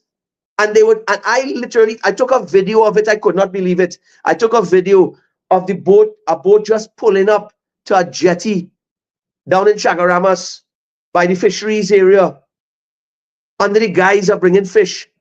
The boat was overloaded with Venezuelans. So it wasn't a typical group of fishermen. It was about 50 people on this boat. So you know that what they're doing is they selling their fish, but they're transporting Venezuelans to enter our country illegally. And one can only imagine that if they can bring illegal immigrants into the country without checks and balances, can't they also bring drugs, guns, and ammunition? And Exactly. this was Exactly. this was going on. And imagine they're sailing right past Stoble's Bay, right past the 6 Diamond vessels, the 2 hostile vessels, the Chinese vessels, the other smaller vessels, all parked up, not patrolling our shores. And these Venezuelan boats come in one after another, after another. I took a video of this and it was on the news. We put it on the news. We got it on the news. How could we be locked down in our own country? How can we be denied entry back to our country? But these Senator boats, Damian, let's not forget who was the mastermind behind this whole thing, you know. Stuart Young, Okay. he was the Minister of National Security and going to be your Nobody next had any Prime say. Minister. Nobody else. No minister couldn't say nothing. Stuart Young had all the say, all the power. Correct. And that's going to be our Prime Minister. That is going to be our Prime Minister. We must continue to remind citizens that that pain and suffering that we experienced during then, it was under the stewardship, no pun intended, under the stewardship of Stuart Young as Minister of National Security. But it seems as though Venezuelans have more rights than us. It seems as though Venezuelans have more rights than us. I have nothing against Venezuelans, you know. Many of the citizens of Venezuela are good, God-fearing people, just like us in Trinidad. There's just a few bad apples that sometimes would spoil the whole bunch. But my point is, they had more rights. They were able to sail freely into our country, coming as many people. They used to have white panel vans waiting for them outside of the fisheries to carry them to PriceSmart, to purchase goods, and to come back and go back to Venezuela with the goods while the COVID lockdowns were happening.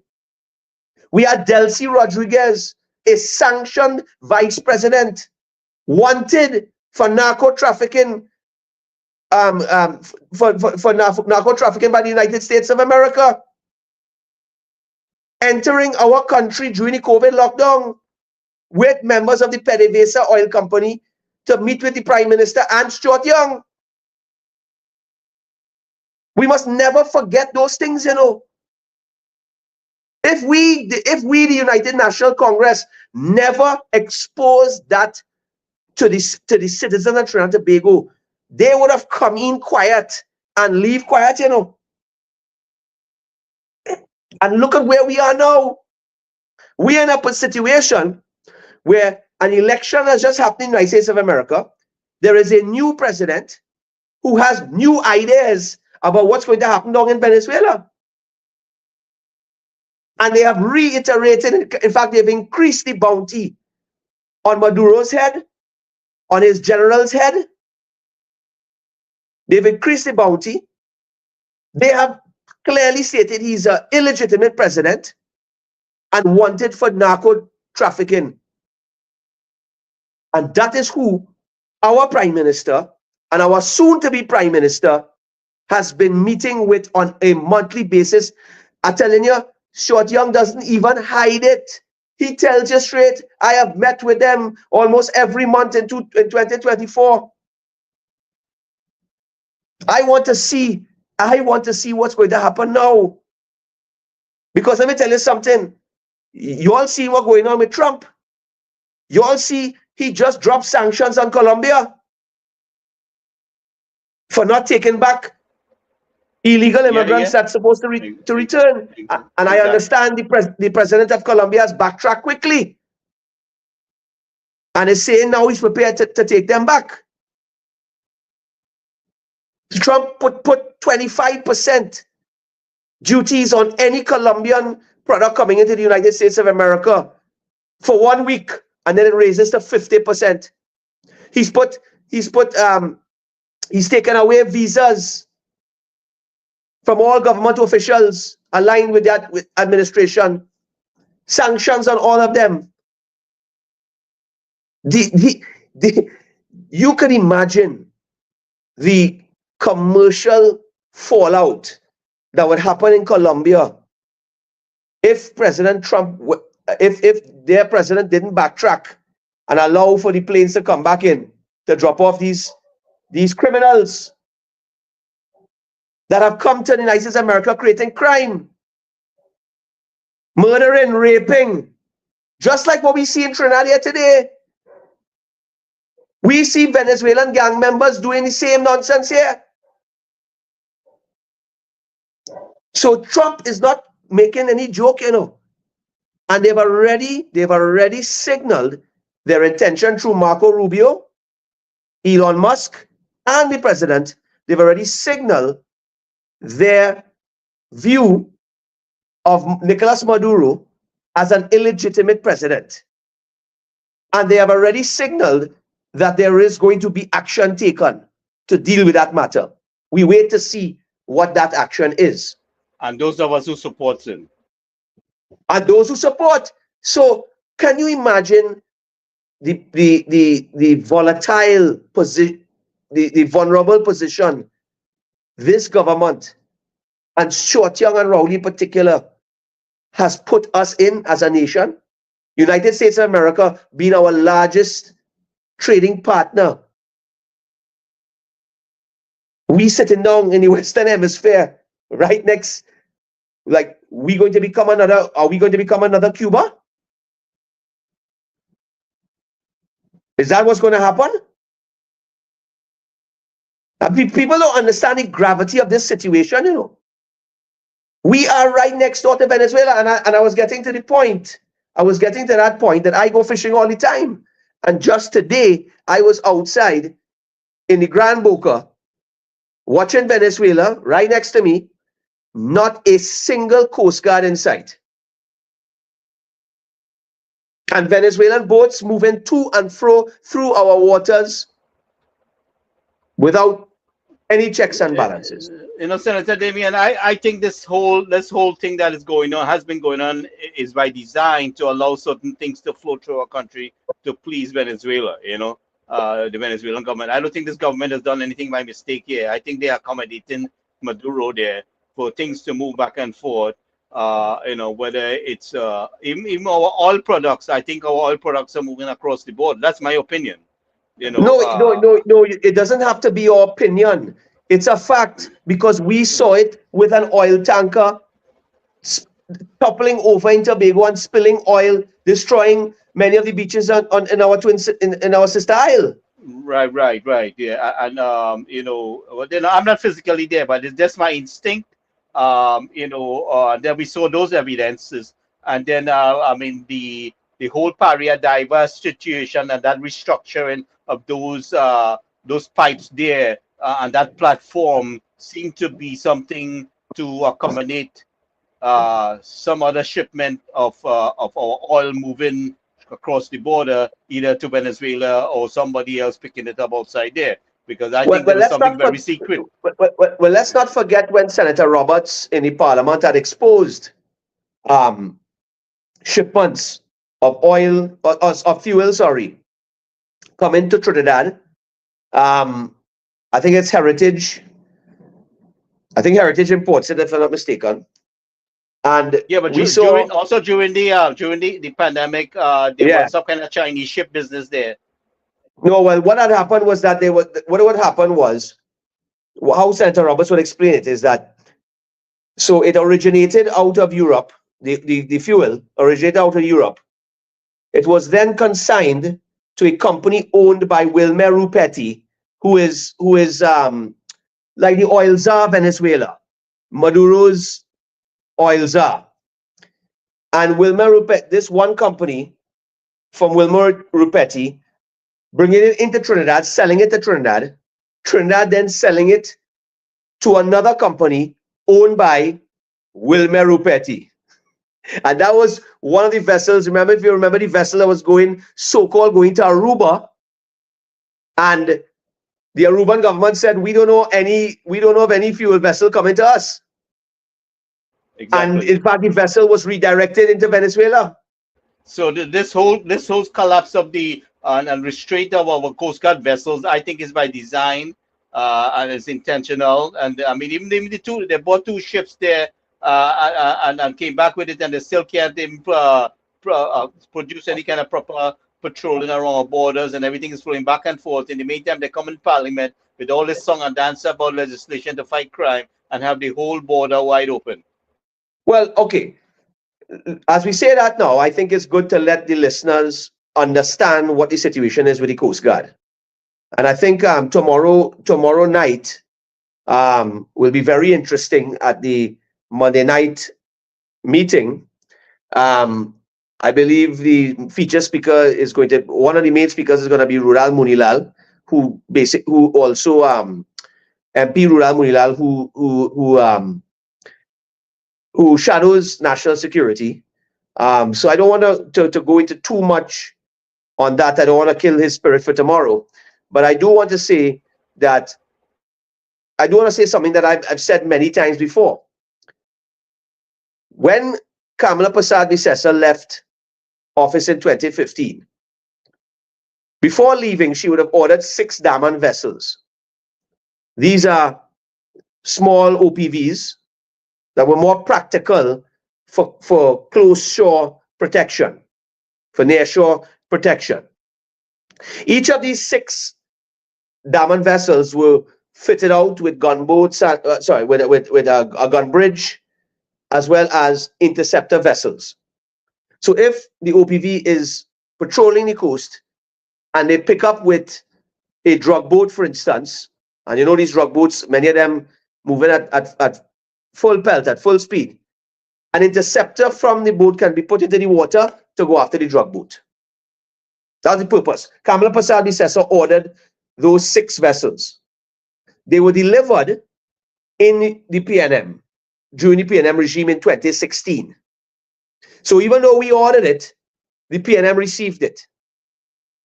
But never did they put in place a proper plan to patrol our shores. They never put in place, or they never continued the service level agreement on these vessels to ensure that they were always in working condition. They never, and to make sure there were proper parts for replacement. We had trained when we were in power, we had trained a number of Coast Guard members to operate these vessels. Many of them were just dispersed into the service, not used to work on these vessels. So we had trained persons not being used for the training that they were given. And more than anything else, they failed to build a proper bunkering facility for fuel in Chagaramas to ensure a consistent supply of diesel for these ships. Well, so basically what we see in here is improper handling of the vessel caused a lot of unnecessary damage too, right? Is that possible? That's right. A lot of unnecessary damage. In fact, it was only a few months ago that the Minister of National Security had to come to this nation to tell us that every single vessel was broken down. Now, he just came to the Parliament last week and indicated that both hostile vessels were now working again. My God, these hostile vessels, how old could they be? They couldn't be more than 5-6 years old. But they were both broken down. And all 6 Daman vessels parked up. Those 6 Daman vessels are now going to Suriname to undergo repairs to get them back up and running. But we have 6 Daman vessels, and this government felt it. 6 Daman vessels, of which 4 were meant to be patrol vessels and 2 were meant to be utility vessels. So if one vessel broke down, the utility vessel could be swapped out. And those 2 utility vessels could come to change crew outside, to bring food, to bring supplies, whatever. But we had 6 of these vessels. None put in patrol. We could have had 3 patrolling Trinidad and 1 patrolling Tobago, ensuring that we protected our borders. But this government finds it necessary to come out in the first term, and I think the Prime Minister and the Prime Minister in waiting, the both of them, the great negotiators, went down to Australia with no technocrats, with no advisors, with no requirement from the Coast Guard for 2 more OPVs.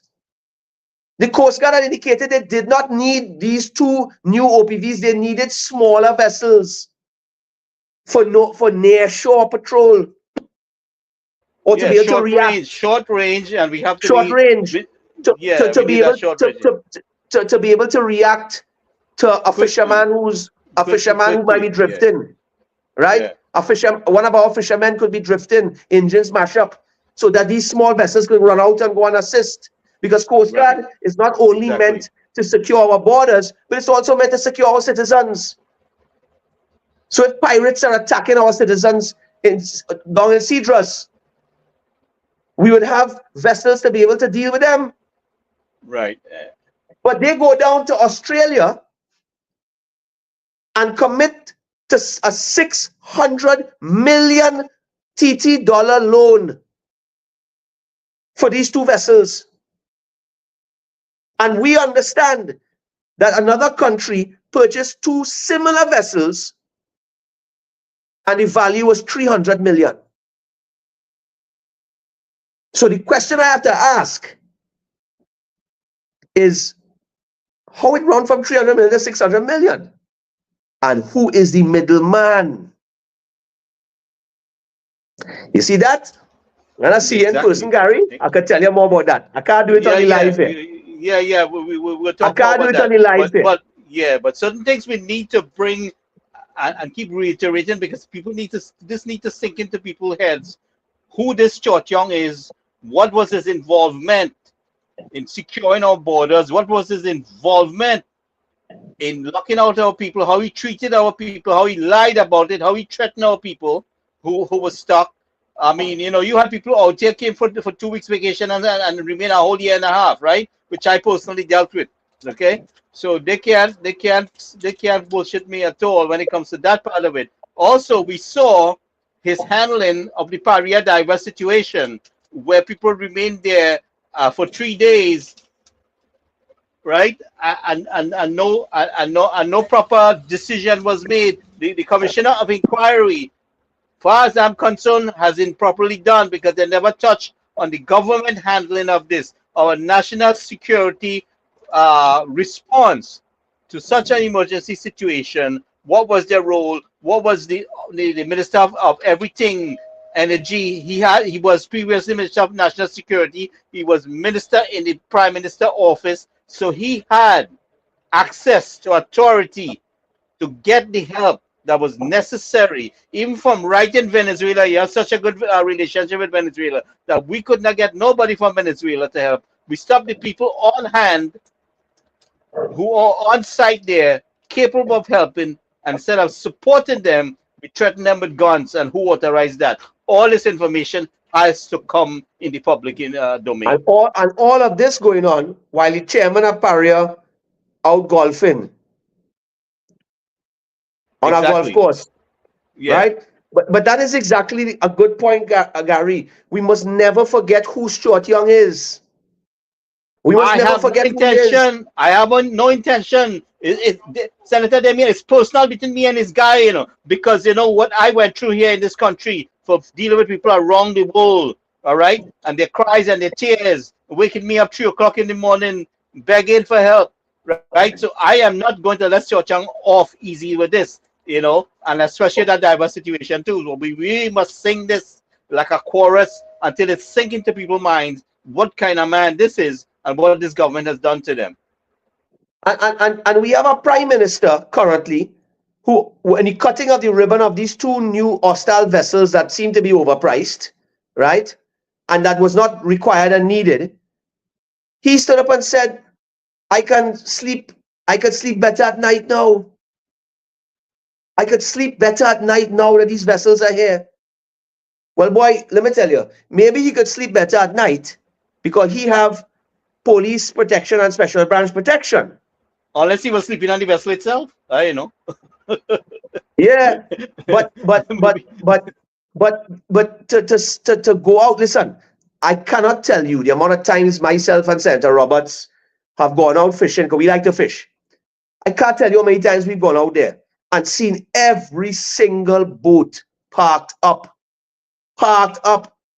So much so, let me tell you, it was so bad that during independence, they were hanging the flags, the sort of the little kind of lines of flags that you see, white, black, red, white, and black flags streamed across all the boats, and for days you could drive by seeing it there. You know, if those boats were patrolling, the breeze would have blown it down or have pulled down the flags and thing.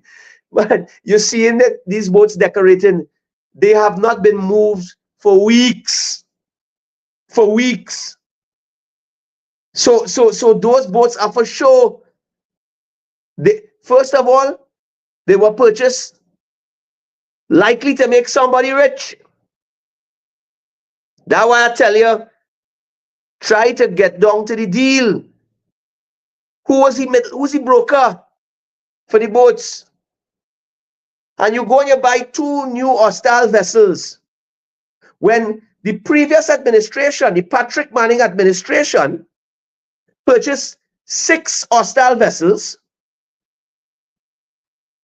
that did not last even a year in service because they were not fit for our waters. You can go down now in Chagaramas and look just to the left of the anchorage, this place called the anchorage, and you will see them all sitting down in a boat graveyard. Those were the original hostile vessels that were bought under the Manning administration, and they did not even last 1 year in service. All packed up. One thing has to change under our UNC government is how those vessels are handled, how they are deployed, where they are deployed, and all this training that has to be taking place. Because we can't allow people to just come and mash up the taxpayers' vehicle and cost us more money. There has to be proper training and management of our security forces. So that's something we will have to listen. There needs to be a proper policy put in place by the government for the Coast Guard to be able to follow. Remember, Hines has always say we are not responsible for the implementation. We are only responsible for policy. Well, where is your policy? What is your policy? You have to ensure so you write policy with your writing policy, but you're not implementing policy or following up on the policy to see if it's, or you're not resourcing. You're resourcing the entity to ensure that they can follow the policy. And that's why I said, if you wanted to ensure that these boats, hostile vessels, and these damaged vessels could patrol the shores, you had to ensure that there's a service level agreement in place, that anything that goes wrong with the vessels, they can be fixed, repaired in quick time. You did not have a service level agreement. So therefore, the government did not give that resource. You have to ensure a consistent supply of fuel, as I told you. The government did not provide a policy to put that in place and the resources to be able to put a proper fuel bunkering station in Chagaramas to be able to fuel these boats consistently. And you didn't have a policy for them when it comes to training for these vessels, nor continuous training, so that these Coast Guard officers don't mash up the boat. Because, we are always quick to blame Coast Guard. We always quick to blame police. We always quick to blame these forces. When you dig deeper, you realize it is not necessarily because they don't have the capability to do something, or the will to do something, but they simply don't have the direction coming from government in terms of policy, and they don't have the resources. And when you don't have direction, and when you don't have resources, you're going to have a demotivated staff. You don't have to be in the public service to understand that in the private sector it's the same. as a businessman, if you don't ensure to put the right resources in place to ensure your workers are happy workers, you will not get proper productivity. So if you don't ensure that there's the right policies in place, the resources are in place to give these persons the ability to succeed, and by that, I also mean their remuneration packages as well. You were watching the police service, and the last time the police got a raise in pay was in 2013 under Kamla Prasad Assessor. And now you come to them 12 years later to tell them 4%? And give yourself the biggest raise of all, you and your government. And in the meantime, police don't even get stationery and toilet paper in the station. They're still using a book to write a report. And you're lucky if you get a copy of the report. You know, all these things. And so much for the Ministry of Digital Transformation. What happened to all this digital transformation that's taking place? Well, that has been a disaster. That has been a disaster. Listen, the minister is a real nice guy, and he has the best intentions. Trust me. He might be the only one good PNM it have, right? No, he might be the only. No, truly, he might be the only one good PNM they have. But like anything else, he's a toothless tiger. He's not been given the resources to fulfill his mandate. Oh, okay. So that's why he can't deliver all the talk that he's trying to sing out there. Yeah, it's all talk. It's all talk. Listen, the country broke, you know. The country is broke, you know. In case you all were not aware, the country broke, you know. Right. We are in a situation. We are in a situation now, and I said it earlier. We've had a 20% decline in our economy since the PNM has come into power. But what is even more frightening is that this government has literally mortgaged our great-grandchildren's future. When we left office in 2015, we left total national debt at somewhere around $76 billion. You know what it is today? 10 years later, $141 billion is our national debt. They have almost doubled our national debt in 10 years coming into power. Do you know what our, then you look at our foreign reserves. When we left office, foreign reserves were close to 10 billion US dollars in foreign reserves. You know where they are today? Around 5.3 or so billion dollars. Again, they have wiped out almost half of our foreign reserves. The Heritage and Stabilization Fund, we never took money from that, UNC. This government has gone inside of there, must say about 6 times now.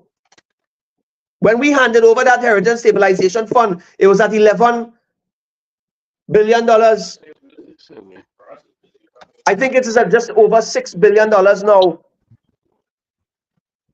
They boasted the other day that they took it from high 5 billions back into 6 billion. They boasted that.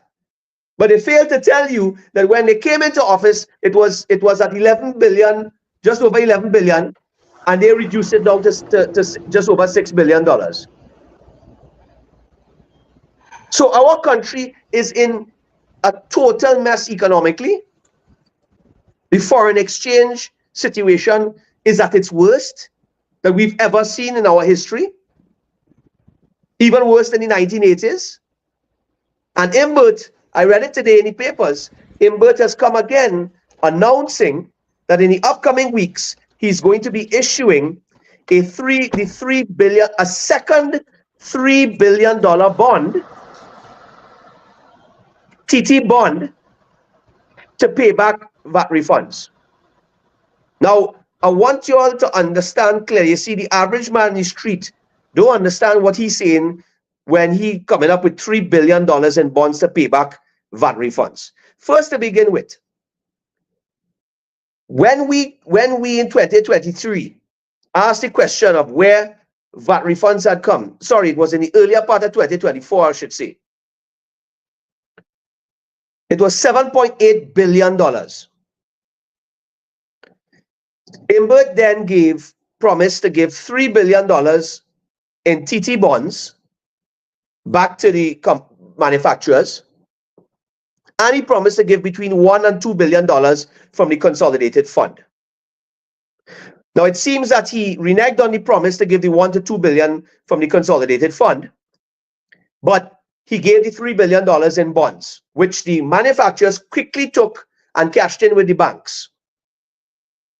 This was a bond that was given last year in 2024.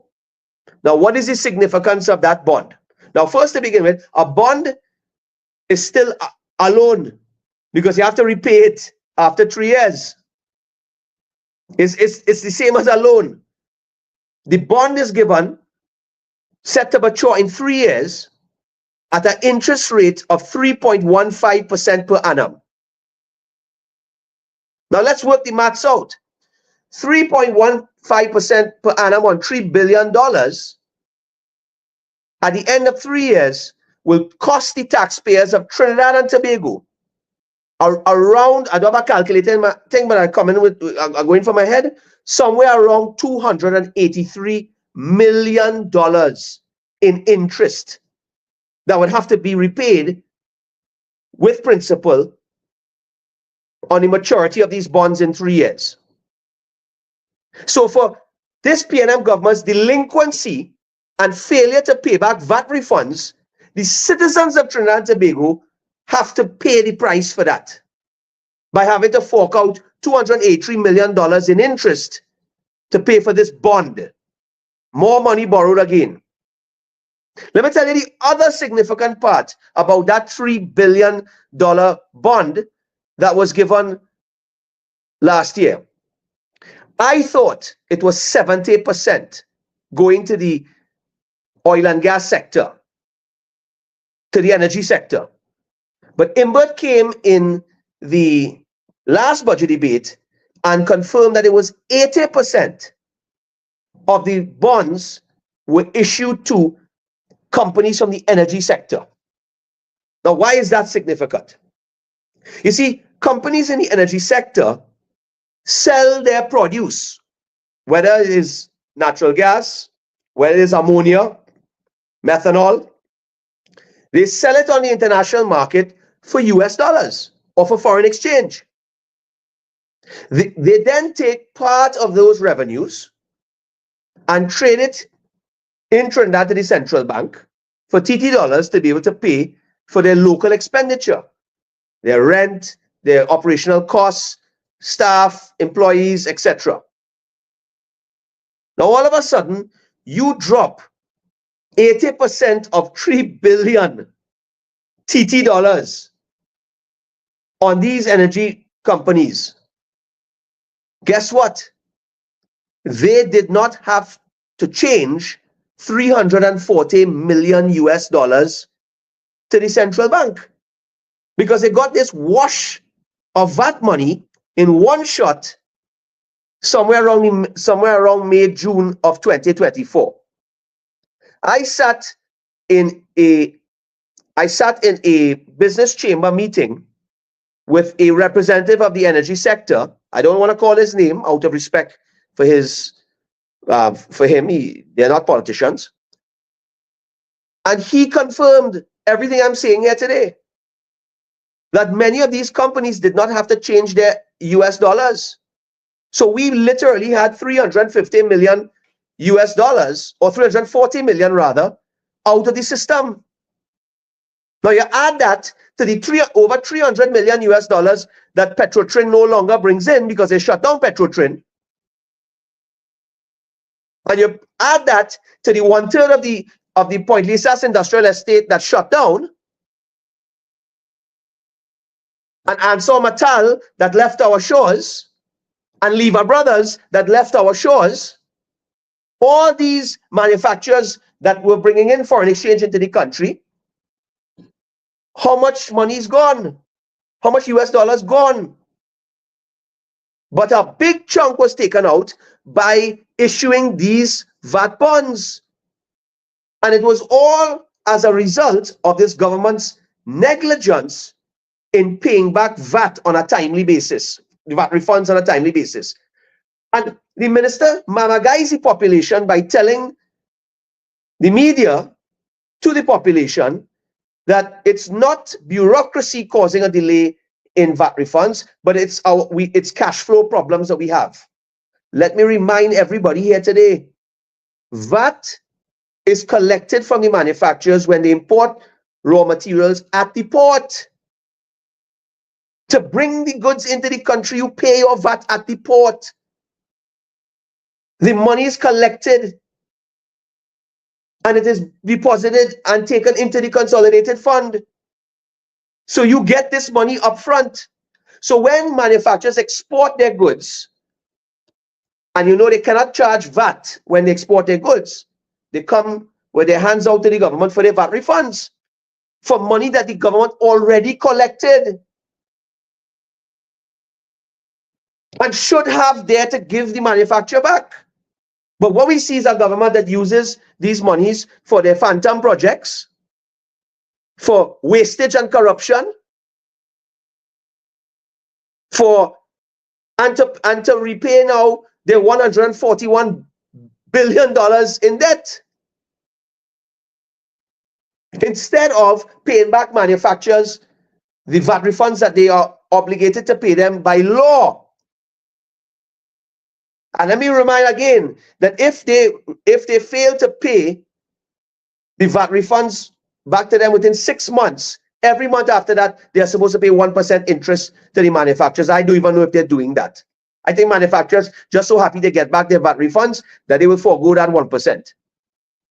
But my point is that, and you starve, when you starve the manufacturers of $7.8 billion in VAT refunds, that's $7.8 billion you are taking out of the system that they could have used to expand their factories, that they could have used to create employment in the country. And then, by trying to fix the VAT refunds problem, you create a Forex problem. So you dig a deeper hole for the country. And the minister has just announced he's coming with another $3 billion. And you know why? Because when I asked the question in the Senate some months back, where was VAT refunds as at the beginning of 2024? As at the end of the financial year, in 2024, before the budget, it was back up to $6.5 billion. Back up. And between then and now, they have probably crossed $7 billion. But I'll find out because I'll ask the question. So here he comes with another $3 billion to pay VAT refunds in bonds. So another $340 million US out of the system this year, and another $283 million in interest that we taxpayers have to pay. So in the end of all of this, close to $600 million we have to pay in interest, and close to $700 million out of the system in the last 2 years. Which the population needs very much to understand that of the damages that this government has caused them.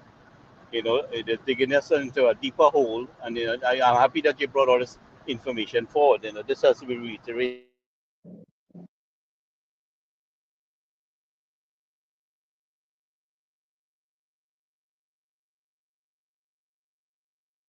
Gary, you see they lost you? You there?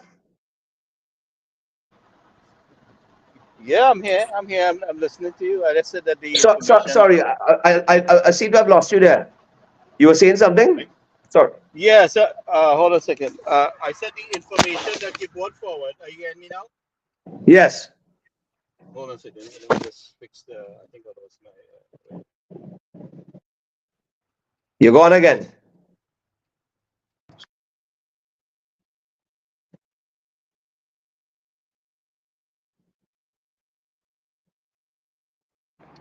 Are you hearing me? Yeah, I hear you now. Okay, yeah. I think my Bluetooth went dead. Anyway, yeah. So the information that you brought forward here, I think, is critical that the people understand what you are saying. That they need to understand these things, that what has taken place and how much this government has cost them and bankrupt the country with their mismanagement of our finances. This information is highly critical. This information has to be reiterated and synced into people's minds, so when they go to the polls, they know what they're voting for and what they're voting against. And this is very important information.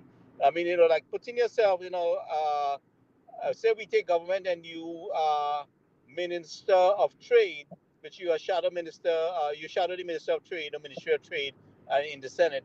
And I mean, the task is very tedious with the amount of work that you will have to do to revamp our economy alongside the energy sector while the Minister of Energy is working on that. So there's a very tedious job going forward because of the level of damages that this government has caused. Correct. And one of the biggest challenges in correcting what has gone wrong in this country is fixing something they call the ease of doing business in this country. When Kamala Prasad Bissessa was in power, at that point in time, the World Bank had used to conduct these ease of doing business rankings. And we were about 67th in the world before we left office. And then in the last reading, which was done a few years ago, they stopped doing the reading now. The World Bank stopped doing the reading. We had sunk to 105th, 105 in the world. And I think if they were to do a reading today, we might be about 120 in the world today. That is one of the core areas.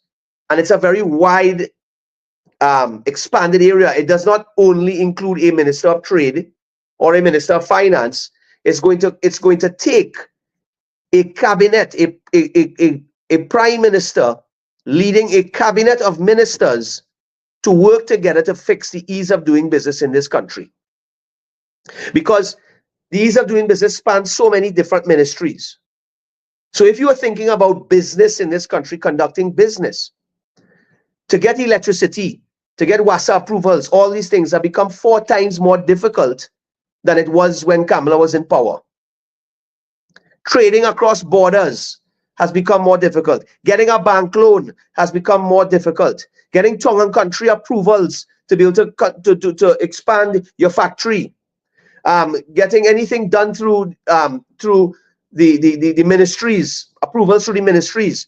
Dealing with the port and the delays on the port. Look, right now, we have more delays on the port to the point where they cannot even, they have to now do on-site inspections on your of your containers at your warehouse because the port is literally falling apart. Port workers are striking. There's rat infestation.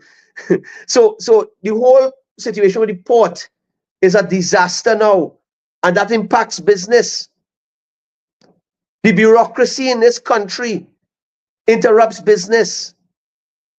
Lack of foreign exchange interrupts business. So I could go on, but to put it in the one, racket involved with the foreign exchange alone. correct. But to sum it up, there needs to be a holistic approach by a responsible government to tackle all the areas of ease of doing business, which will require the input of a number of different ministers through their ministries, working in tandem to fix the ease of doing business. I could name 20 measurements on the ease of doing business, or the lack of ease of doing business today in Trinidad, which has forced many international companies to leave our shores. We have lost over $1.5 billion in foreign direct investment has left our shores. That says something. We are no longer an attractive place or an attractive country to invest in. I think that's deliberate. I don't think that they're that stupid. I think that's by design. I think they're crippling certain business to create opportunity for other people to buy you out. Yeah, but yeah, I hear you, but a lot of it is not being replaced. It's a lot of industries and a lot of companies that are not being replaced. We're just losing it to Guatemala or losing it to Honduras or losing it to Mexico. Or Costa Rica. So unless we fix the ease of doing business in Trinidad, which will help business people, which will give business people a better chance of surviving. And of course, the biggest hindrance to the ease of doing business is crime. When you're a businessman in this country and have to pay thousands and thousands of dollars in cameras, security, equipment, money movers to come and collect your money, bodyguard, security guard, so you don't get thief out. The amount of money business people have to spend to avoid the negative results of crime. And then many of these businessmen still getting hit with the crime after spending all our money. Their children still getting kidnapped. And many of them still shutting down their businesses and moving to Canada, New York, London, Miami. So this thing called the ease of doing business, which encapsulates a wide spectrum of factors: crime, foreign exchange, getting easy bank loans and financing, bureaucracy in government agencies, the port crisis. I could just go on and on and on and on. Everything has literally fallen apart and collapsed in this country. Every single factor, every single ease of doing business factor that was measured by the World Bank 3 years ago showed a decline from when Kamala left office to now. So if you ask me what's the solution, one of the solutions is a holistic plan and strategy to deal with this overarching issue of a worsening ease of doing business in this country. And that, as I told you, is a wide spectrum. And we could speak for the next several hours on each area, but we don't have that time because we've been on for 2 hours and 21 minutes now. Yeah, Right? I do thank you, brother, very much for taking the time. I know you might be a little tired now, but we could continue this in another session if you could spare the time. I know it's going to be hectic in the next couple of days or so and weeks, but if anytime you could spare the time to continue the discussion, we can definitely do that. The channel is definitely available to you and anybody that's willing to come from the party, one of your colleagues. So we can build on this. So if you want to wrap up at this point, you can. I would if you do. Well, I appreciate that, Gary. You know, Gary, we could keep going on and on because I think just to come to bring this to a close now, because yes, I am a bit tired and I would like to get a bit of rest. I did have a long day of fishing and I've spent almost 2.5 hours on this. But you know, I spent 2.5 hours on this because it's simple. There are those of us in the UNC that love our country. There are those of us in the UNC, whether we are frontliners or activists like yourself, that willing to give up 2.5 hours of our Sunday to speak about these issues, to let the population know what's happening in the country, to stop being mamagayed and fooled by this PNM government who simply comes with a change to a symbol on a coat of arms to distract the entire population from the atrocities, they are committing, and that they are casting upon the shoulders, the beleaguered shoulders of the citizens of our country. So I don't see this as a burden to spend 2.5 hours here, but I am getting a bit tired, and I would like to sort of wind down the night now. But Gary, we have been speaking for the last few years. This is not the last couple of months. We've been speaking for a few years now, and you know, we both have a common interest in seeing Trinidad and Tobago rise from the ashes. Definitely, You and know, it's it's not going to be easy. I want people to understand. There's some good and bad with this Trump administration. Those who were taking a little chance to come and make a little living here can't do it no more. All right, so we got people packing up their bags and looking to run. So those who ran from Trinidad, and extended their time here, to take a little job here and there to make a few dollars, that is over with. So we have to focus on our country, our people, and I continuously like to extend the invitation of those of us outside the country to please come on board with us here and to join the fight and your expertise and whatever you can to do to contribute to help Trinidad and Tobago to make it a better place for all of us. I mean, I would like to come to Trinidad and be safe. My kids, could come to Trinidad. I'm not bringing my kids there now, the way things are going. But the thing about it is, I want to be able to come to Trinidad and I have any medical emergency. I can be comfortable to know I'm going and I will get proper treatment. I don't have to wait 36 hours before the doctor sees me or wink in my direction. And when you do get into the hospital, you may or may not, you can't guarantee to get proper care and a proper diagnosis because I've heard too many incidents, So ease of medical care, that is part of ease of doing business too. Security and sanitation is a high customer service requirement. If you want to attract business, you have to maintain a certain amount of of cleanliness and appearance. Appearance is everything in business. So the security is a high issue. The appearance, you have a little shop, you want to clean up the outside and make it presentable. People come. We spoke about the pan. We want people to come off the ship and go to Lavantil and see pan and spend their money there. And the people there in Lavantil can make a living right there. They don't even have to leave there to make a living. That is the vision. We want people to understand that we're sharing. So whatever skill and talent our citizens have, we want to be able to market that internationally. And those of us outside here will function as ambassadors to our culture and whatever resource that we have. But we have had government that has not been very inclusive. They see us more as a challenge to them than a person that's extending an arm to help our country and people. We have not been treated well. Many experts out here, our people have come out here.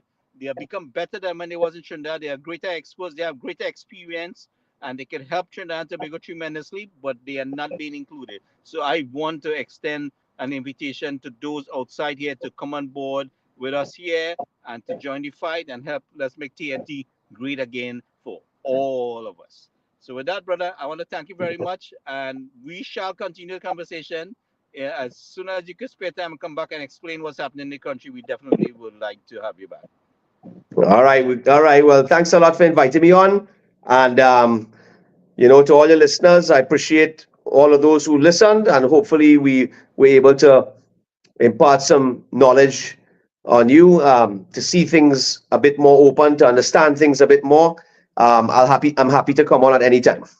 I don't hear my partner Trini saying anything. Trini, you still there or you fall asleep? No.